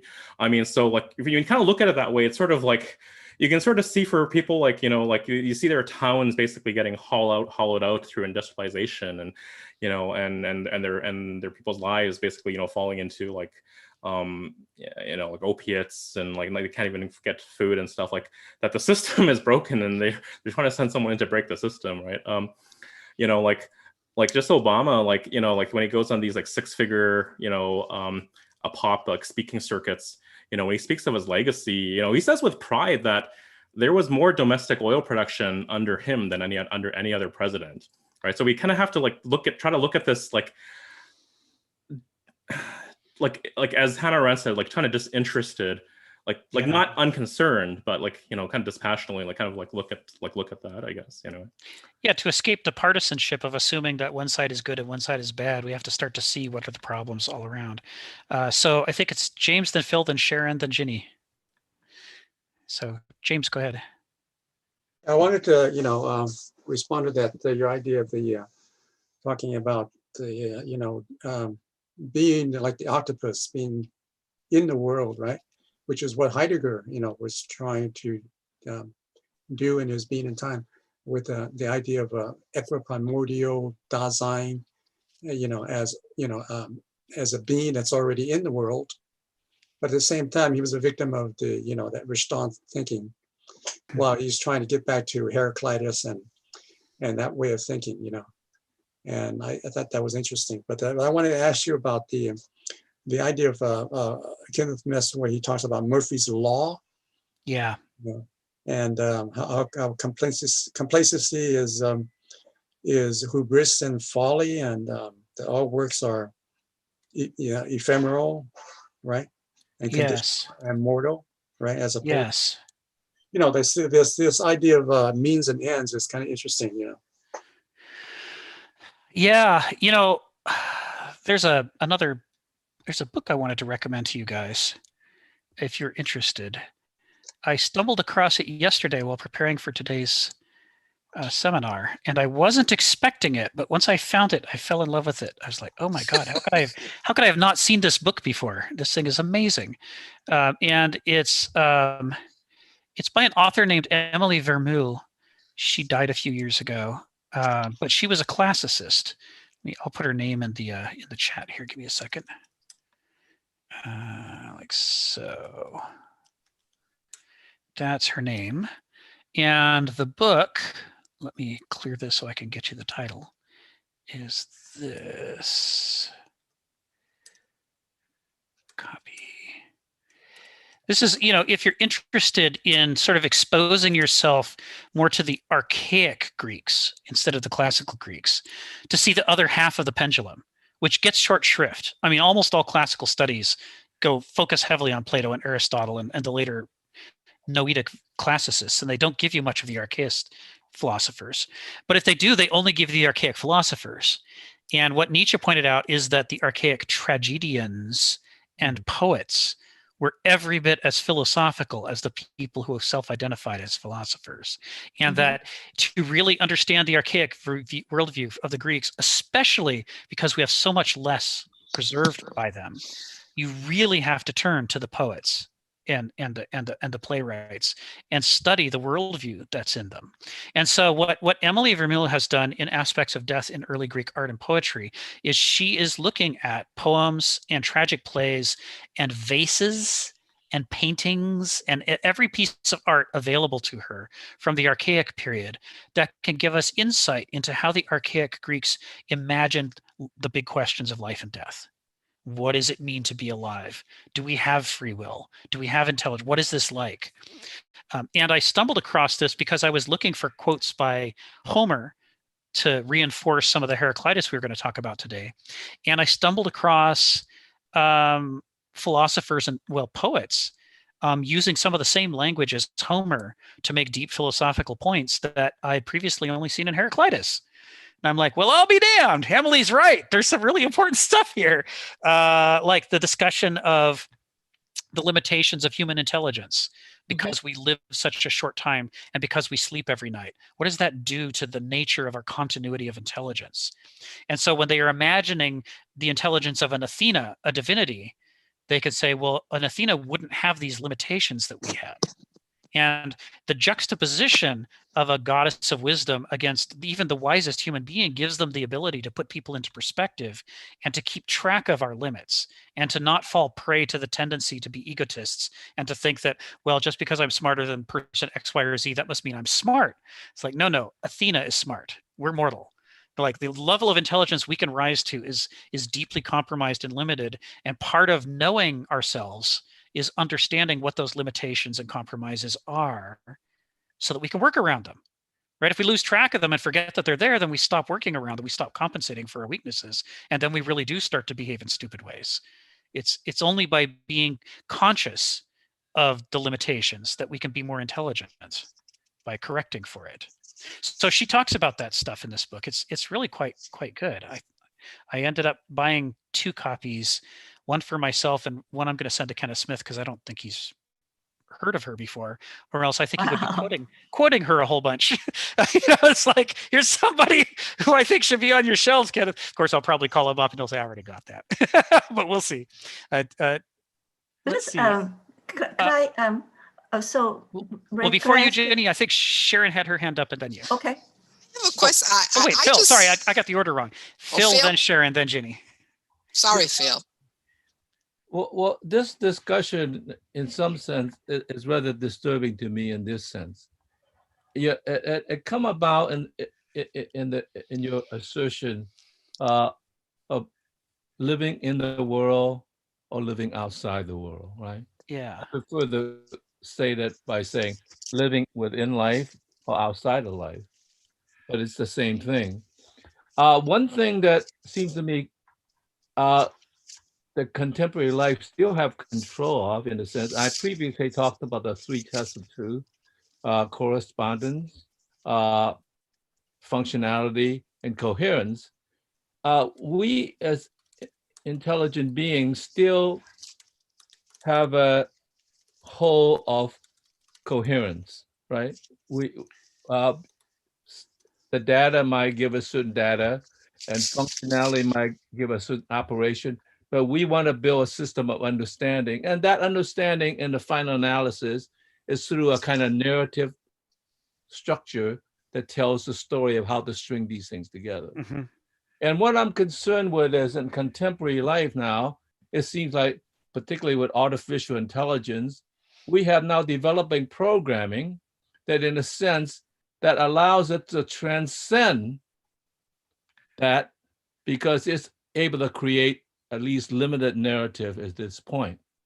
And particularly in relationship to something like, Facebook and whatever, they could make certain decisions about what particularly your subconscious life is about. And these become very functional, operational, and this is operated in the world. And I wonder whether when this develops and it is able to give us a full narrative, whether in a sense we are further removed from life by living in this sort of synthetic structure in which it also provides a narrative. Yes. And this brings me back to the classical Greeks and the archaic Greeks in this sense.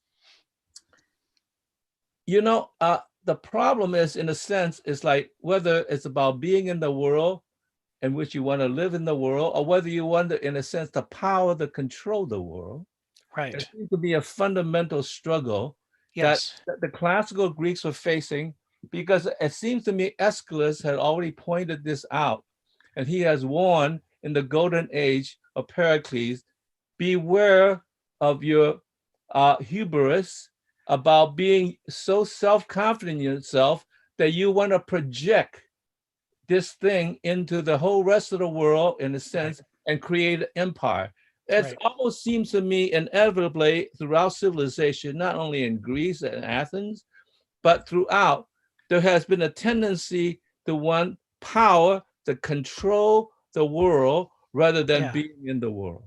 And I wonder whether this is a weakness of human beings in its own way, that we want so much control that we're willing to sacrifice existence in its own sense, as long as we, and so this is troubling, because we finally have the final tool in which we can actually construct the narrative in which we now lose control. And I think first, by losing the myth, and then losing the poets, and now losing the writers and the narrative, I wonder how that's going to go in terms of us in the future in relationship to the balance of being in life and being in the world and being in control of the world. Well, and this is where Hegel argues that what we need is a third way, right? That we need to resolve the contradiction between Begriff and Verstand to generate Vernunft, which is a third way, a new direction, a transformation. So, the next stage of evolution, like he says, from the bud to the flower to the fruit. Each one negates its predecessor while also carrying forward its predecessor within itself. They're like simultaneously pushing away while being continuing. So there is, what he would argue is then that what we're looking for is neither the one nor the other, nor a balance between them, but the unfolding of the next level of order that incorporates them both into a higher dimension. And exactly what that is, he can't tell us, because, of course, it's not something abstract. It's not something according to a program or a system. It'll be something concrete and real that harnesses these forces, and we won't know it until we see it. But that we know it will harness these opposing forces together to create a new organismic whole, because that's what Heraclitus tells us is the way that opposites are resolved into living systems. But I wonder whether that can overcome Pericles. Well, it's a good question, right? I mean, it's really, it's the issue right at the center. Sharon and then Jenny. I just want you to comment on this, Rick. I think, and I want to follow up on something that Richard said, I think empires, civilizations, die from the inside. And I think when you read Kenneth Smith Ephes, and it talks about the mythos and logos, is all the mechanisms and all the adaptive or maladaptive behavior that allows for that. So humans, we get power. And like Phil says, after the power comes the hubris. Yes. And after the hubris, the civilization or that society, no matter how sophisticated it is, yes, goes away. Because we have not engaged in the, antithesis, thesis, and then synthesis, and we don't know quite what that is to make it self-sustaining. Right. That's right. Yeah, that's it in a nutshell. Ginny, go ahead. Okay, so 3 things, but first I want to respond to what Phil just said. The sense of power.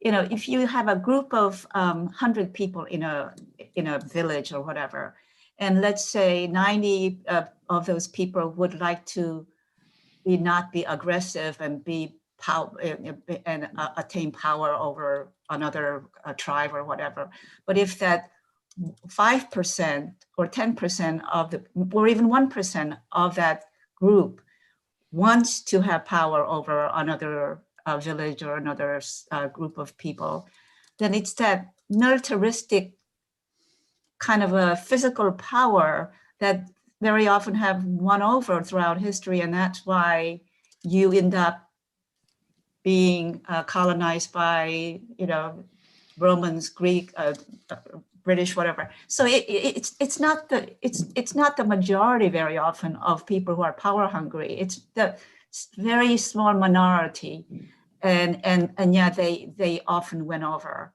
and that's how the societies have existed over the years, I think. Another point I have is, Rick, I didn't realize the Greek playwrights such as Sophocles, Aeschylus, and these people are considered before Aristotle and Plato, archaic period, as opposed to classical period. So some of them are writing into the classical period, but what they're doing is they're taking archaic myths and trying to squeeze the juice out of them and show what's actually, what are the deeper meanings inside of them. And so by doing that, they're sort of standing with a foot in both worlds. Aeschylus is a classical example. I see. Oh, okay. And the last thing that I wanted to, those octopus, going back several conversations, the octopus and their multiple brains. Yes. So if you eat octopus, which I ate a lot of when I was growing up, I lived on basically fish because there was no meat to be had. Does that mean if you eat a lot of octopus that you have acquired maybe some of octopus's skills? I'm trying to remember what species it is. It's something microscopic that can eat another animal and ingest some of what it has. But most of us don't. By the time we break it down, it's all gone. Well, once you cook it to 100 degrees or 250 degrees, that's it. That's done for, right? It certainly breaks up a lot of macromolecules get broken up at that temperature. Yeah. Once it's cooked, that's it. Yeah, that's right. Okay. Phil, go ahead. Yeah, could I respond? Because the problem is not really just a matter of power. It's so innate with us as human beings. We are a weak animal by all means. What distinguishes us is our intellect. And we have such an intimate tie with technology. And I don't mean just bows and arrows and then writing and all that sort of stuff and then tanks. But in fact, the technology itself begins with our mind. We have a technological mind. And so therefore it is a part of us. It is. That in a sense that creates this technological world in which in a sense allow us to assume the power over other beasts that are much stronger than us. So it's innate within us in a sense to seek a means to control that. Now, whether we could transition into this more human, a better human nature, I don't know. I'm just saying that it's so innate within us that in a sense, you can't just say, well, it's only 1%. As a matter of fact, the 1% may control a lot, but a whole lot of people. And one of the things, and I want to mention this, is that you might have misunderstood when I said Trump is a truth teller. We have to thank Trump for one thing. He has in his honesty and sort, revealed to us the underlying subconscious nature that's within a lot more people than I personally thought there was, Yeah. And it's like by uncovering that, we have pulled the veil, and now we know what the truth really is in that sense. So in that, and I am not by any means singing hymns to Donald Trump. But what I'm saying is that he has in his way revealed something that now we have to deal with words before we swept it under the rug. Yes, as the Greeks recognized, sometimes even the worst people have great value to us as object lessons. It's like the things. Well said. I like that. So, James, and then I'm going to come back to Ethos Anthropoi Daimon. Oh, you're still on mute. He's still on mute. Yeah, I maybe. David, can you unmute him? Oh, yeah, here we go. Yeah, I think that this idea of power, I think both Heraclitus and Nietzsche didn't they, posit that we have this power because it's a part of our nature, right? Yes. It's in nature because everything in nature survives, because of their power, and they're always, in conflict with other beings or big and small in order to exist. That's right. And I think we just have to accept that as a kind of a priori condition that's how we are. Yeah.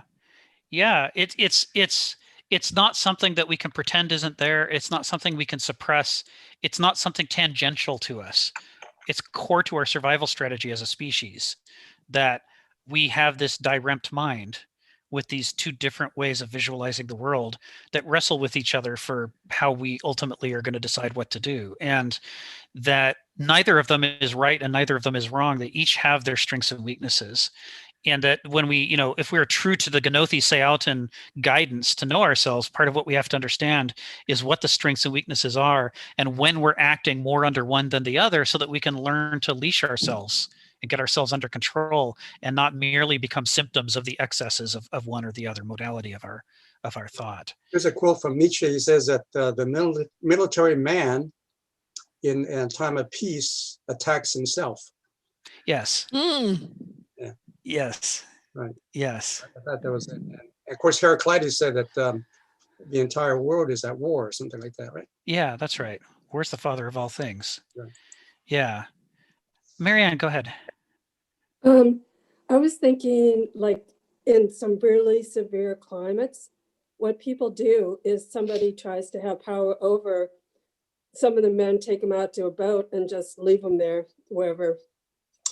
So I think that's kind of a culture where it kind of solves the power grabs. And I also was thinking of Maslow's hierarchy and how in the Pacific Northwest, we are so gifted. And the longhouses, they would have feast, like everybody would eat and have wonderful things, and you were judged by how much you give. Mm-hmm. And that culture really, to me, is speaking to me right now, that we need to understand what generosity is and giving and sharing. So I just have to say that. Yeah, we've definitely swung our pendulum pretty hard in one direction, and it's causing problems. This is why Kenneth Smith diagnoses the douloi and the banausoi the way he does. So he's trying to show what happens when people are far too begriff or far too verstand. And it becomes a lifestyle and not just a tool that they have, but the tool becomes the master, and they become a symptom of the tool in the way that they make their choices and live their life.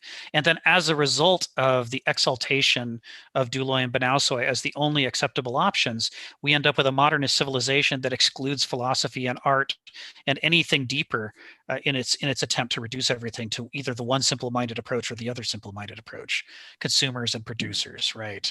Employers and employees. Everything gets stripped down into these simple binaries that claim to represent all the choices when they don't. And neither of them is actually rising to the level of caring about the truth or about wisdom or about ethics or what have you, because it's not in their nature to do so. And this is where the daimon part of ethos anthropoi daimon really starts to get to the profundity, is that if you do not examine yourself and take the reins of your own character, then your character has the reins and you're the one that's being ridden. And the nature of the writing is such that you don't even know it's happening. You think that you're making choices when you're not. You think that you're reasoning when you're only rationalizing. You think that you're choosing, again, when you're not. And so this led to a couple of ideas. So the monkey on the back, when people talk about having a drug addiction or an alcohol addiction, they say, I've got a monkey on my back. That's a reference to the daimon that rides you on your back, like the rider on the horse. This is a very old expression. It goes way the hell back in history. And it was based on the idea that you know, when you're born, you don't have control over what kind of character you inherently inherited from your parents. And before you become a rational, self-cultivating person, you don't have any control over the character that your peers and your teachers and the society around you cultivated inside you out of those raw materials you were born with. So by the time you can make a choice about yourself, we already find ourselves in media res, just like a tragic hero, in which a whole bunch of the most important things about how we want and how we choose and how we think and how we perceive have been set in motion for us without our agreement. And at that moment, we are in no way free.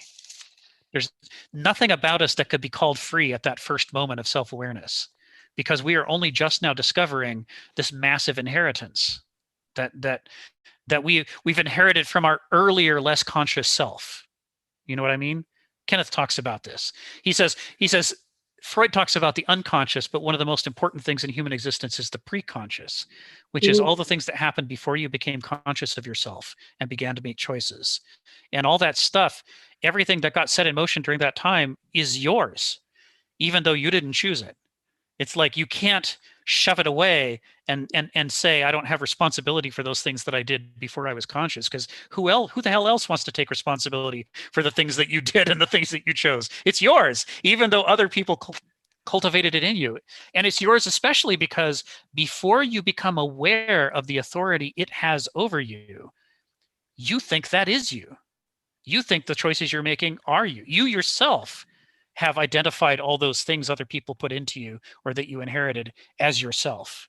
So even you think it's yours. Just because you have a moment of horror when you realize, you know, like if you're the child of alcoholic parents and you realize how much of this stuff you're carrying on in the next generation, just because you have this moment of horror, the epiphany that strikes you when you realize how much of your behavior is unconscious and inherited, that doesn't mean you get to say it's not yours.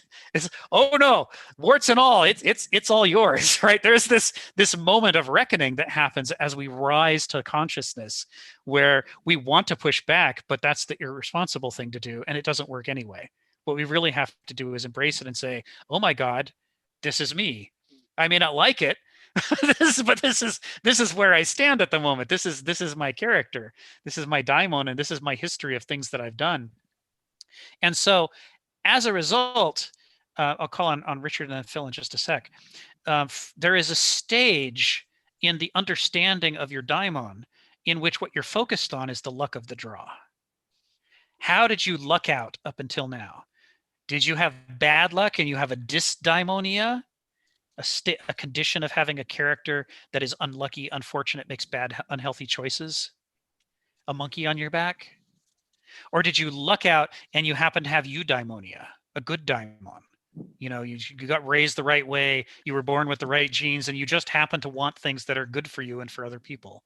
At this point, it is just luck of the draw, and it can lead to a certain fatalism in your understanding of your character and your free will. but ethos anthropoi daimon goes way beyond fatalism. Mhm. We'll get into that in a moment. Before we go there, Richard and then Phil. Oh, you answered my question. Okay. It was about eudaimon and dysdaimonia, and I guess I think many of us it's a mix, right? Yeah. Yeah. Yeah, we're we don't want to fall to the prey to the fallacy of the excluded middle, right? So the actual daimon that each of us discovers in ourselves at the point where we first start asking questions about our who am I and our identity and our nature is going to be some complicated mix of good things and bad things that interact in some kind of complicated ways. Phil and then James. Yeah, I really like this notion of a minor god, your own personal deity, the daimon, because like it's as if there is within you the being of a being, and you Yes. have to nurture it in a way that, in a sense, right? I remember back when I was in college, I collected some cartoons that I liked, and there was one cartoon that struck me, and was like these two rich guys, in the penthouse, possibly wearing monocles, looking down at the ants down below, and he says, "Jim, let me tell you the secret of my success. When I was 18, my daddy says, Harold, here's $1 billion, don't lose it." The secret of my success. I lucked out. I mean, to me, okay, sometimes you luck out. I mean, and we don't honor somebody to that degree because they're just lucky, right? Yeah. But Yeah. somebody might be born without like the $1 billion backup, and they still achieve a certain amount of success. Maybe they don't get $1 billion, but they get 1 million, 2 million, whatever, and say, wow, that's a great accomplishment because they have nurtured this being within the being. Yes. In some sense, rather than just like, oh, so lucky, what a lucky draw, right? Right. So in that sense, I really like this personal God, even though it's a minor God. It is something a little bit akin, I guess, to like family deities in a sense. That's very personal, and it is your duty and responsibility to nurture it, not somebody else's. And I think that's an important thing to have, right? That's exactly where we're going with this. Don't go around quite to the degree of nurturing Zeus. I mean, to some degree you do, but not to that degree. Yes. But this one you have to nurture. Yes, exactly. Yeah. We're so going to come to this point, Phil. You've underscored exactly where Heraclitus is going with this. James, go ahead. Yeah, this idea of knowing yourself. In the essay, he points out that we are finite beings, right? And as finite beings, we are usually, used by our daimon or by our society, right? Yeah. As a means. So one would conduct, your life, as a kind of means without really understanding what the ends are. And Right. mentions the ultimate purpose. What is the ultimate purpose of one's life? That would be in the infinite, right, understanding of one's being. And I think maybe that's what Phil is referring to, the being of being, right? His, right? Yeah. So what do you, how do you find that, distinction? It's hard to think about without some kind of a clear model like this. This is why the Greeks did this. It's why they use the metaphor of the daimon, because it's so crisp and it really underscores the sort of meta level that you have to be able to think about yourself in order to cultivate yourself. Because as long as you treat the self as the sum total of you, you remain a symptom of yourself instead of a shaper of yourself. And at that level, as long as you're a symptom, you have no freedom at all. You're just an expression of somebody else's fortune or ideas that got set in motion. Well, of course, he mentions that you learned that from the mythos, right? Of if you absorb these mythos, then you have a sense of that. Exactly. And that's the point of anthropoculture and mythos culture, is that when you get to that tipping point where you first start to ask, who am I and do I have to be this way and can I make choices? You want the hand that they've been dealt to be a great hand to help them to go forward. You want a hand that's full of rich metaphors and myths and art and language and ideas that can help them to understand their responsibilities to cultivate themselves now that they see themselves, and to treat the second nature, the nature within, as just as worthy of exploration and in need of exploration as the first nature outside of ourselves. The nature around and within us, both of them have authority over us. Both of them need to be explored. Both of them are lawful and have their own structures and dynamisms, and it needs to be part of our lifelong journey as explorers to learn both natures. And it's only by doing that that we can be fully human and create the potential to be good, to be honest, and to be free. All three of those things are dependent upon that. Right. He also says, Jess, looking in around you for these kind of myths, like for instance Trump, right? It was because of him that we have this disastrous number of cases and deaths because of the pandemic. And he reminds of Oedipus, right? Oedipus the same kind of thing. That he was living through a plague. And he just kind of he just kind of ignored its seriousness, and that's how he finally at the end he couldn't ignore it anymore, and he did. The collapse, this whole world collapse. Trump as Oedipus is a profound comparison. It really underscores the problem of Oedipus, which is he was way too sure of himself. He questioned things outside himself, but not inside himself. He was blind to the second nature. He could only see the first nature. And he assumed that he was seeing things as they truly were and that he was inherently good.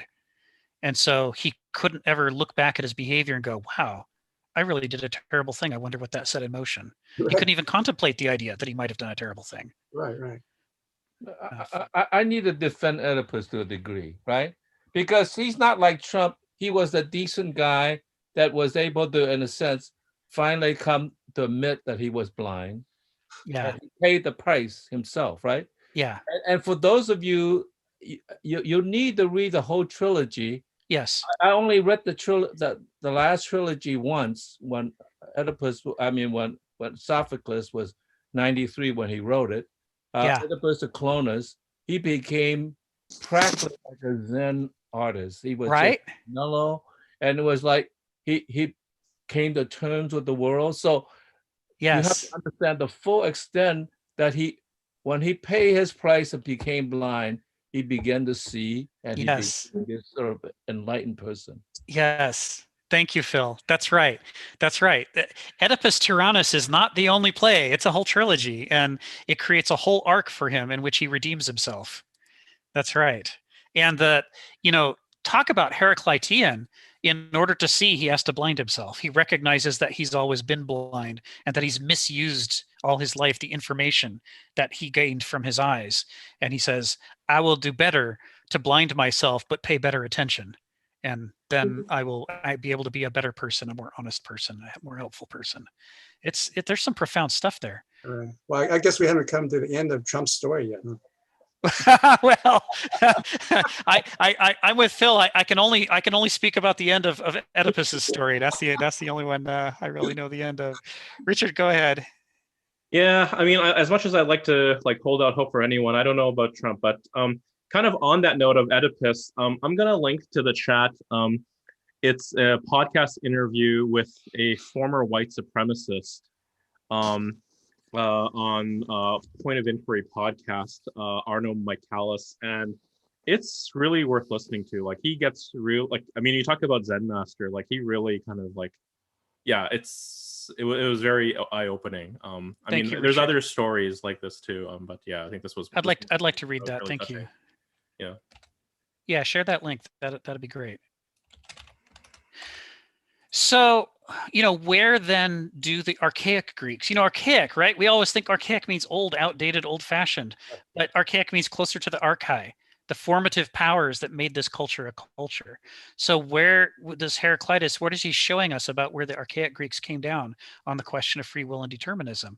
And where they came down is neither on one side of the excluded middle, nor the other side of the excluded middle, nor in any compromise between the two, but on a whole new level, right? A third level, a dialectic, in which the two are harnessed together, in which he says, before you become conscious of yourself, you have no free will. And if you never become conscious of yourself, you never will have free will. You'll just be a symptom of what you were born with and what your culture cultivated in you. In order to have free will, you have to take the reins and begin cultivating the garden of your character. You have to cultivate that daimon. Because if what hand you're dealt in life is only part of the picture. You could be dealt the best hand in the world and still destroy it all. You could inherit billions of dollars and waste it all through bankruptcy after bankruptcy and be down to the point of only having a few million left. You could do that. If you had a bad internal character, all the wealth and riches in the world wouldn't do you any good, right? You'd still squander it and make a disaster. So the hand you're dealt is only a piece of the puzzle. Because by far the most important piece is what happens from the moment you become conscious that you have a daimon, that you have an ethos in yourself that is in need of cultivation. Because if you work that character, even an unpromising plot of land can be turned into a paradise. Every gardener knows this. Doesn't matter how bad the soil is to start with. You bring in the fertilizer, you do the work, you can transform that plot of land and make it fabulous. And likewise, you could be born with the best plot of land in the world, but if you squander it, then it's going to go to seed and you'll have nothing. So there is the element in which we can create free will by investing the time and effort and doing the work to transform our daimon is the most important part of ethos anthropoi daimon, right? You could be born with a terrible daimon, but if you work it bit by bit, incrementally, step by step, you can transform it into a fantastic daimon. And then you're ruled over. The rider on your back is a great rider. But it's up to you whether you can, take on that responsibility. And that's why a culture that teaches this as a core founding myth, so that every child knows this, is better prepared to begin cultivating themselves than a culture that teaches people that they are inherently free and inherently see the truth, and inherently creative and good. A culture like moderns is an anti-culture because it's preparing you for the exact opposite of the things you need to do. It doesn't prepare you for a lifetime of work transforming yourself to believe that you were born free and good and everything's fine, nothing to see here, right? You see the catastrophe, why he calls it an anti-culture. Sharon and then Phil. I hope we're recording that session, because what you just said, your last 10 sentences are very profound, because this is Sharon's philosophy, because I think that your greatest work in life is learning to love yourself. Because if you can love yourself, everything else flows from that. And it's what I call the development of personhood. Mm-hmm. And when we look at your last president, yes, he was powerful and he was strong, but the one thing he didn't have was he didn't love himself. Mm-hmm. And I ask myself, did anybody ever love him? Right? Take, for example, the business of him not losing the election. Yeah. He says, I didn't lose the election, I just didn't win, because his dad told him that he was a loser. Right. So he couldn't quite, at 74 or 75, he hadn't done the work of overcoming that. Right. And because he had power, he held a whole nation hostage. Now, I'm not psychoanalyzing him. I'm just understanding from my understanding of life that the greatest work you can do is the work that you take time to learn to love yourself. And that's not conceit. It's just the way you relate to the world. It's how you imbibe the lessons that life presents you with, and Right. the way you relate to other people. Now, I guess that's what you're calling the diamond and the work of the diamond. And I don't know how to philosophically express that, but operationally, that's what it is. Yeah, the Greeks and the Romans believed in spirits of places, gods, minor gods of places, right? Little locum deities, and you can think about your ethos, your character, as a garden, a patch of ground that generates the daimon as the deity of that place. And so if you love that ground and you invest in it and till it and nurture it, then the daimon will grow healthier, and then your unconscious will drive you in better directions. And this is where the studies of dreams, or people who use hallucinogens in this particular way, or any other methodology for art can do this, great art, to get in contact with that side of yourself that's normally invisible. It gives you the opportunity to detect, what kind of daimon do I have? What are its preoccupations? What are its values? And then what is the work that I need to do to incrementally move it forward to a healthier place? It's part of the process of knowing yourself. Phil, and then Richard. Yeah, it's kind of important to think about false consciousness. Yeah. Prior to this, I've always thought of it as a Marxian thing, Gramsci, like all that, false consciousness, and somehow you're in a culture that somehow superimposes a false consciousness. But it seems to me, by this way of saying it, is almost as if it's easy, very easy in life, in existence, to fall into false consciousness by not tending to your diamond, Yes. by not nurturing it. I've always thought that of all the virtues in the world, perhaps not the most important, but what I would call the gateway virtue is caring. You have to care about something. You have to care about your diamond in order to nurture it and then let it blossom. If you don't care, you walk away, it falls into a state of chaos, and that you come out with what you have. You come out with false consciousness because you become whatever the external environment or whatever befalls upon you.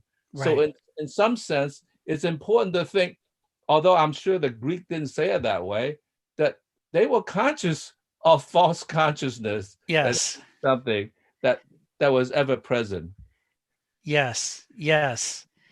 And it is shocking that Heraclitus could say in 3 words more profundity about the human condition when it comes to freedom and honesty and goodness and all of those other things than have been written in thousands of years. You could fill bookshelves with books that have tackled this subject far more shallowly, with far less sophistication, in ways that really blind us and prevent us from understanding the real existential problem we have. It's, Kenneth Smith writes at length. But he writes densely. But he admires intensely what Heraclitus does in so few words, because it's shocking to be able to say in 3 words so much that's so important to the human condition, so necessary. Things that, nevertheless, despite so many people working on this problem over the millennia, hardly any of us can see with that level of clarity. And it was only ever 3 words away this whole time. We just didn't have those 3 words that meant those things that they meant to the Archaic Greeks. So as a result, we couldn't get there. Richard, then James, then Marianne. Responding to Sharon.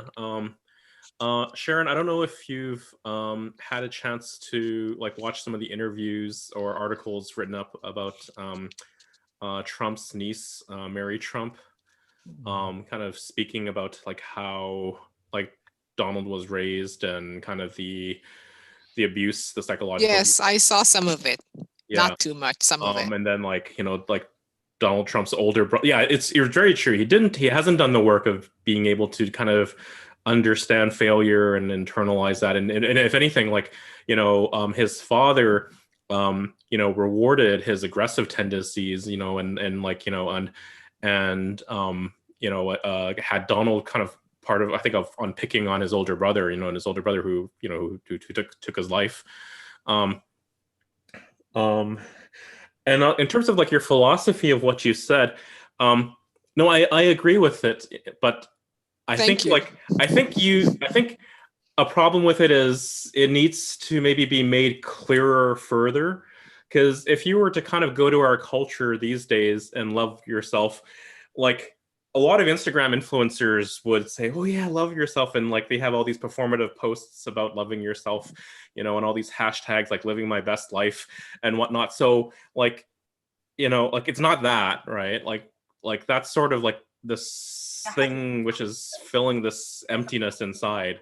So I think like we have something which thinks us like that makes us think that we've already arrived at self-love when it's very, it's if anything it's corrosive, right?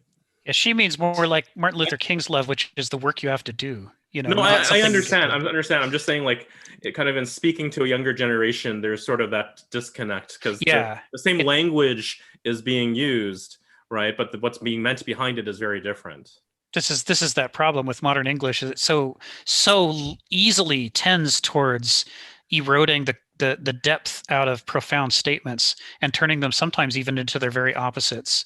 And Right. it's why we always have to be struggling to recapture the capacity. Can I just respond to him, Rick? Please go ahead. I'm almost finished, okay? Please. Go ahead, Sharon. Yeah, I just want to respond to Richard. I think popular culture has kind of lost its bearing, and that's not a categorical statement. It doesn't apply to everybody.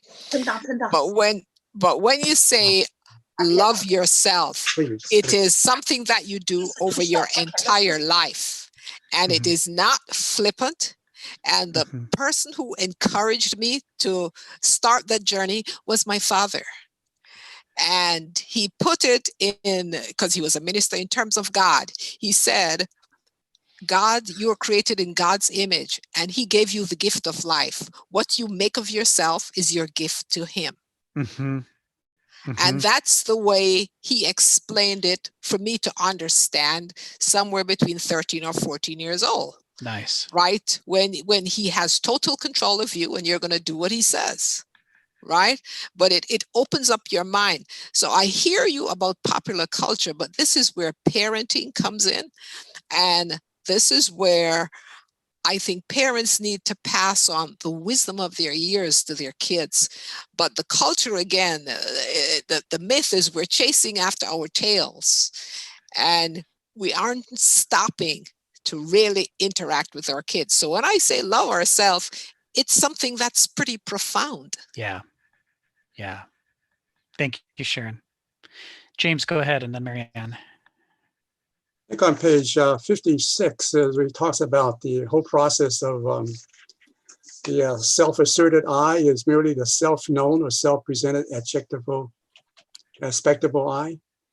And I put in the chat a quote from Nietzsche that we had there. Let's see. You ever see that? They're up above. Yeah, I think that. He who despises himself, nevertheless esteems himself thereby as a despiser. Right. Yes. And, Kenneth Smith talks about the heuristic self overcoming. The idea of a self overcoming oneself is a Sisyphean act, an endless pursuit of self supersession. Yes. And self purgation of dualic and monastic dross.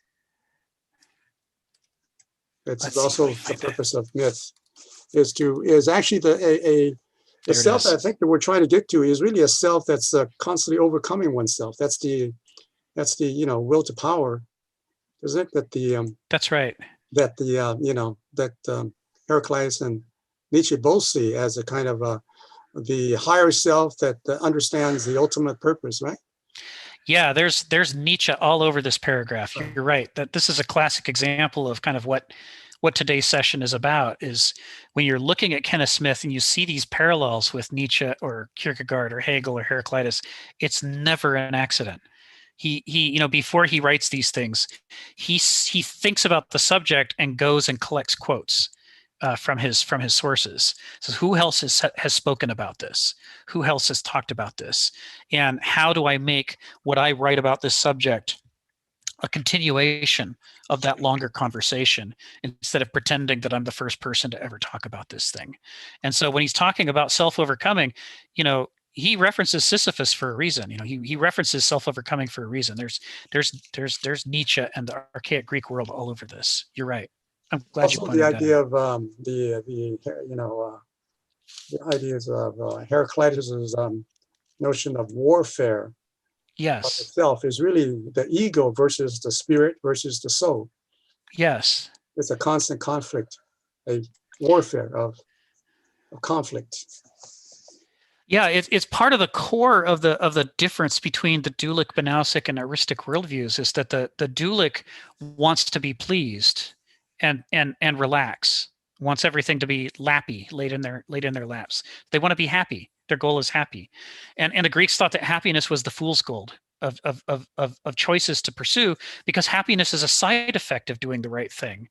You can't, it's not like in a chest somewhere for you to go find and dig up and now you're happy. And anybody who runs around the world looking for a chest full of happiness is never going to be happy.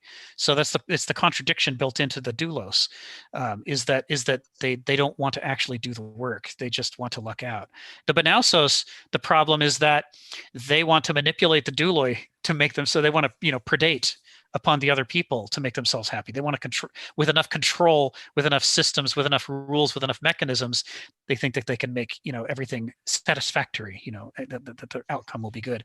It's only really the aristos, because they are the transcendental reconciliation of Begriff and Verstand, who understands that the path forward is not through relaxation or setting in place systems and then just existing within them, but rather an endless struggle, an agon, that the path to wisdom, the path to goodness, the path to truth, the path to happiness is to work for it and to never stop working for it. And that's why douloi and banausoi think that Sisyphus is being punished by rolling the boulder up the hill. But only aristoi understand that Sisyphus is rewarded by rolling the boulder up the hill, because that's the lifelong struggle to move up from where you are now. Even though you carry the burdens of all the parts of yourself that aren't uplifted yet, and you're trying to overcome yourself, that the fact that you are allowed step by step, inch by inch, under your own power to rise, if you're willing to do the work, is the reward. It's the payoff. So Marianne, then Richard, then Phil, then Sharon. So I've done this pandemic drawing, and in it is a floating yin yang, and on it is my higher self. And what I have done is touch, like how the yin yang is white and black. I'm touching the black, trying to dilute what is in me that has been harmful. Right. And I have an umbilical cord coming from me, trying to go into the white, which I'm trying to nurture. So that is my sense of integration through a long life, trying to understand who I am. Yeah. Yeah. See, you're doing the work, right? And we've all, each of us, because we're each born with a different ethos by the accidents of birth and the upbringing up to the point where we became conscious of ourselves, we each have a unique, concrete nature that we're wrestling with, that's ours and ours alone. Nobody else will ever have that exact combination of features that we have. And it's where Hegel's criticism of Verstand as being too focused on universality so that it becomes abstract and not focused enough on the concrete, actual, natural details. That's the Achilles heel of the Verstand approach to life. And it's why when someone is trying to lift themselves up in an heuristic way, they have to do what you're doing, which is they have their own specific approach that is dictated by the character they find within themselves and its needs and what it needs to grow, instead of some universal rule for how all spirits supposedly grow, because we're all different. We're all actual concrete people. We're not caricatures or abstractions. So kudos to you. Richard. Yeah, you mentioned like kind of like how the Banausoi thought, they will be happy by controlling like the douloi. Sort of kind of an interesting perspective I kind of want to inject on that is one of, I think, our most pertinent instances of this in our modern world is actually that, but it's like a form of intergenerational trauma. It's the thinker that I'm going to, political philosopher I'm going to bring up here is Leo Strauss, who was kind of formed, kind of the intellectual kind of beginning of the neoconservative movement, which really, they started to kind of have some position under the first George Bush, but like Brent Scowcroft was known for, referring to them as the crazies in the basement. But then they really kind of, took a lot more power and influence, like them, like hardcore believers as well as allies of them, like under the second Bush presidency. So like this is like John Bolton, Elliot Abrams, like Cheney as like anyway, okay, and like this doesn't even compare to like the QAnon level of craziness. Okay, but so Leo Strauss was a German Jew, a refugee, and so his kind of fixation was basically how do we prevent a democratic society, in his lived experience, the Weimar Republic, Right. from basically rising up and like turning into fascistic impulses and and scapegoating like a minority group, and like so like this is sort of a way of manipulation. I'll link to the chat. Like this is a well-known documentary. Adam Curtis. He actually has a new documentary series coming out soon. Can't get you out of my head. An emotional history of the world. Something. It's coming out in a few days. But an older documentary, The Power of Nightmares, really is a good one in detailing like Leo Strauss. Thank you, Richard. Phil and then Sharon. Yeah, I want to tell a kind of a personal story about that related to Sisyphus. When I first came and taught at Youngstown State had won 2 national championship in football in a Division 1 AA, not Division 1A. Okay. Yeah. And a colleague of mine was applying for a grant to at the college to support him to make a documentary about the upcoming football season. Mm-hmm. And I supported him, and I voted for him, and I spoke up for him. And at the end, I told him, and this is very perplexing to him. I said to him, I hope for the sake of this documentary that Youngstown State loses. This is incomprehensible, right? Uh-huh. What I wanted to say is that in the film, then he would be able to capture the humanity of loss to, in a sense, counteract this sort of constant, like you only worship when you're a hero, when you win. Right. But beyond that, it was also like then you could begin for them to understand that losing and winning, these are all part of existence. Yes. You understand that the important thing in that is in the struggle itself. Right. The purity of what the action is. Right. And so even though you won 2 national championships, and for most football players, they want to win the 3rd. Right. I thought it was better for them to develop the humanity and character, and you will be able to expose that in a much more interesting documentary or drama about what existence is about. Yes. Nobody understood what the hell. Of course not. Why wouldn't you want to win? No, like this is bizarre, and you actually voted for this guy. Like, I mean, humanity? What are you talking about? This is all gibberish. I know. So, it was just very interesting how like the general culture just do not understand that there actually is a layer of humanity that need to understand existence beyond just one victory after another after another. That's right. That's right. Can't understand the world as a great march of victories. It's just not going to make sense. Sharon, go ahead. I just wanted to amplify a little bit more about the struggle. And though in my evolution, I think there's a big difference between happiness and joy. Yeah. If you get a new car, you're happy. But as you struggle, as your personhood develops over a period of time, and for me, by the time I got to 45, 50, I was truly happy. I had joy.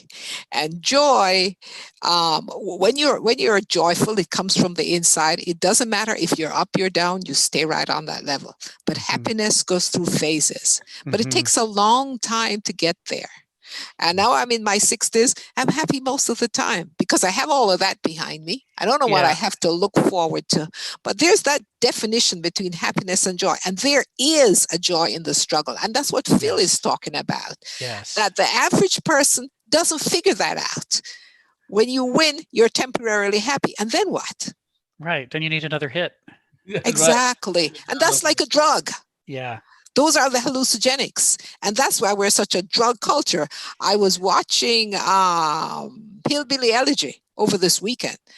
Yeah. And it was about the people who lived in the mountains of Kentucky. And that was primarily a drug culture because times were so stark and severe that they didn't engage in the struggle. The one kid that engaged in the struggle who wrote the book, J.D. Vance, and went to the military. I don't know if you know the story. It was a big story.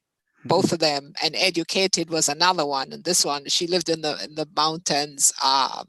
She was a Mormon, poor Mormon.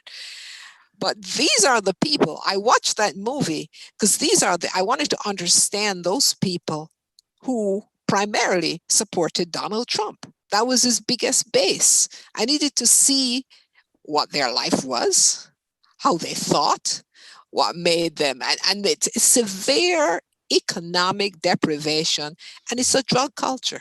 It's a big drug culture. So back to my original premise, the struggle eventually leads to joy, but you have to have the temerity to stick with it. Yeah. And happiness is transitional. Yeah. And it makes a big difference whether you understand that you're the author of the struggle and not a victim of it. Correct. Right. And it's part of the process. In fact, Yes. it is the process. Yes. Yes. And I don't know, I think it's Hegel in Greek philosophy, and Kenneth Smith is talking about it. I just can't express it. Yeah. Very good. Okay, let me call on Richard, and then I've got a little homework assignment for people. So, but this will be an ongoing homework assignment that I think you guys will enjoy. Well, I did the other one. I can't see that you took it up. Yeah, not as much as I meant to, but we will. Richard, go ahead. Going back through like the essays and like picking out parts of Heraclitus. I think we should try to focus more. Like we didn't spend. I did it all. Oh no! Yeah. Well,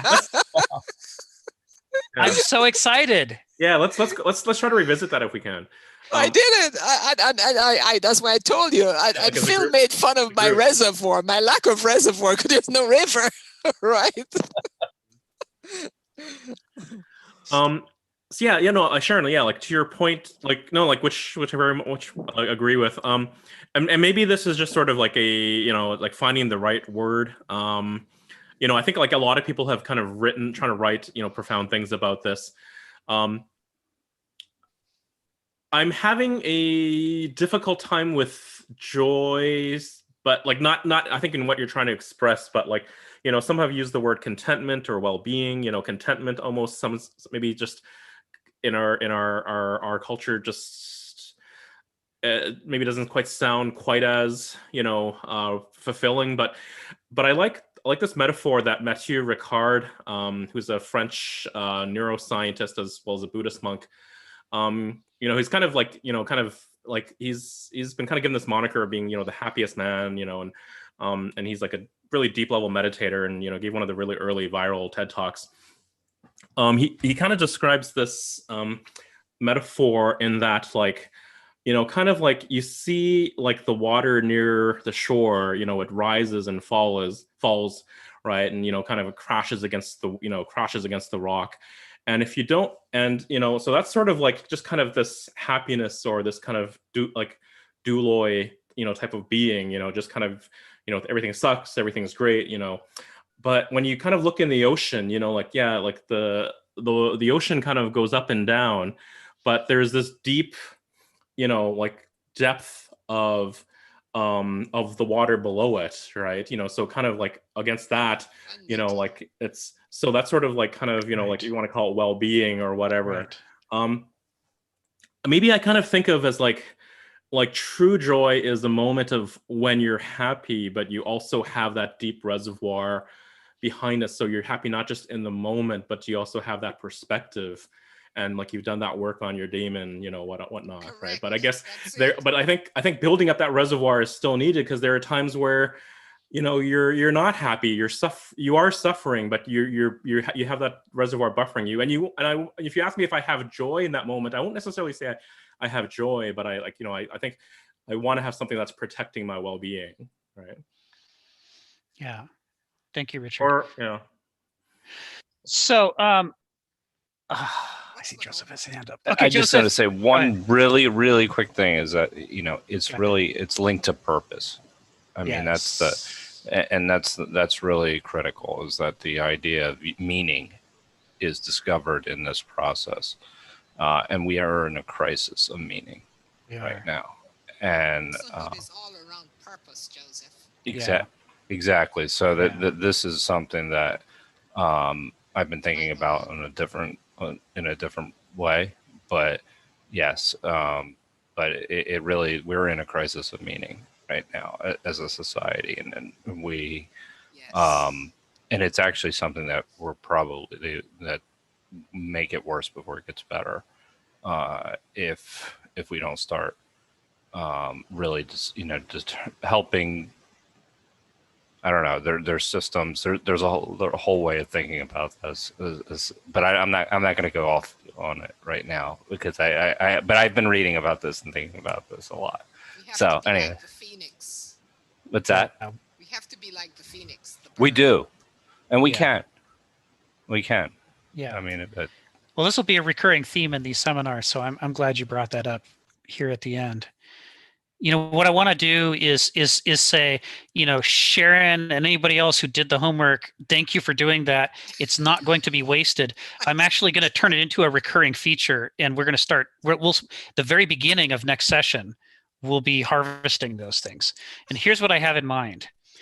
The challenge that Kenneth Smith set for himself was to figure out how to say the things that need to be said, but aren't said clearly in English, to find new ways to say these old truths and to weave them together into a new whole, right? He's trying to synthesize all these other speakers.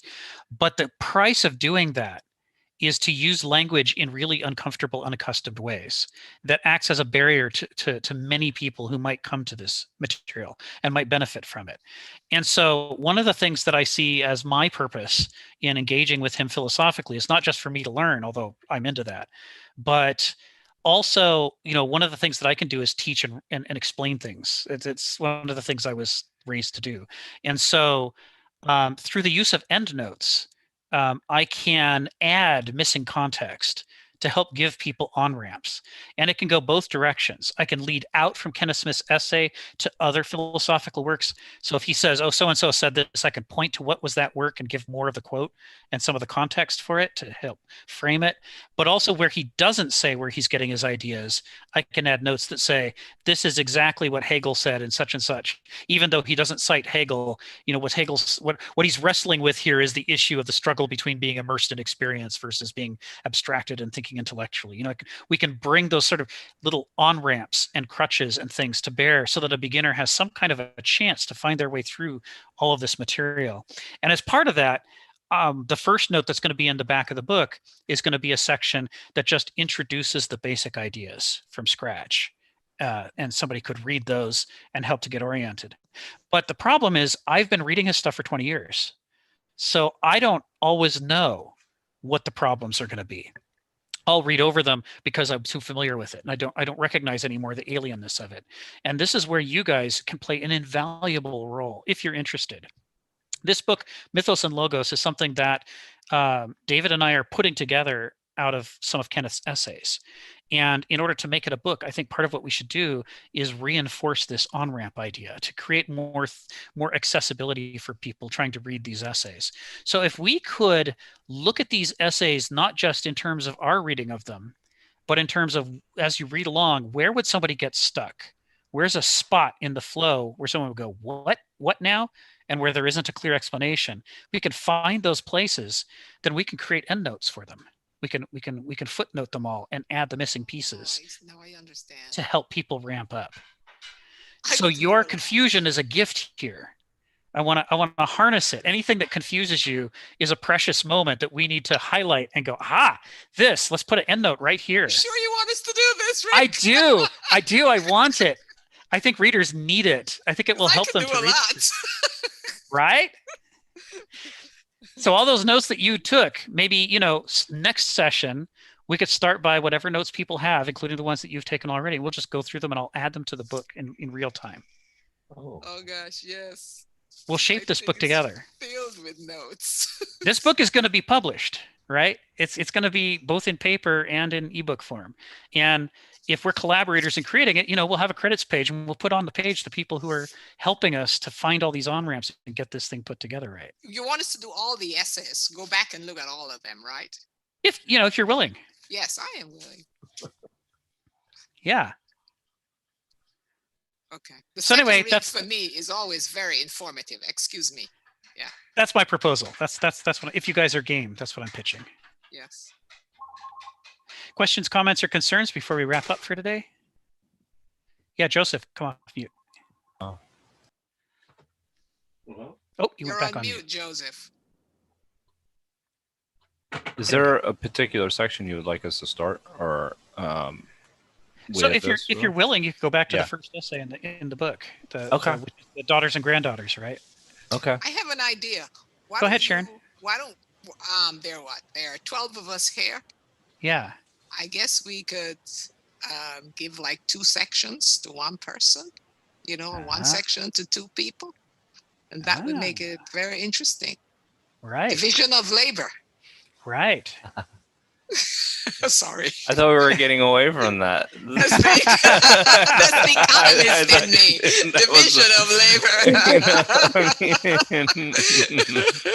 Do it, I'll do it. No. Oh, okay. But for me, if it He's just willing make to do it the more. work. That's different than other CEOs, right? Right, that's true. What did you say, Richard? You're willing to do the work too. Yeah. Oh, I'm willing but to but do I the lead work. to specialization. Yes, I love specialization. Yeah, I've been a specialist my whole life. But what the specialization will allow greater production. That's It true. would. It would. Yes. Okay. I have to run because my brother's just arrived for us to go do Kabuto. But if Okay. you want to divide up the work, after I drop off, be my guest. What's And then Kabuto? What's Kabuto? it's a traditional Okinawan martial art involving farming weapons. So farming tools. Wow. Farming tools. Whoa. Yeah. So Exciting. that's what we do. Okay, enjoy. Thank you. Thank And, you. Thank you, Rick. Goodbye. And I'll catch you guys next week. Okay. Thanks, Rick. Bye-bye. thanks a lot. Bye. Okay, everyone. Bye-bye.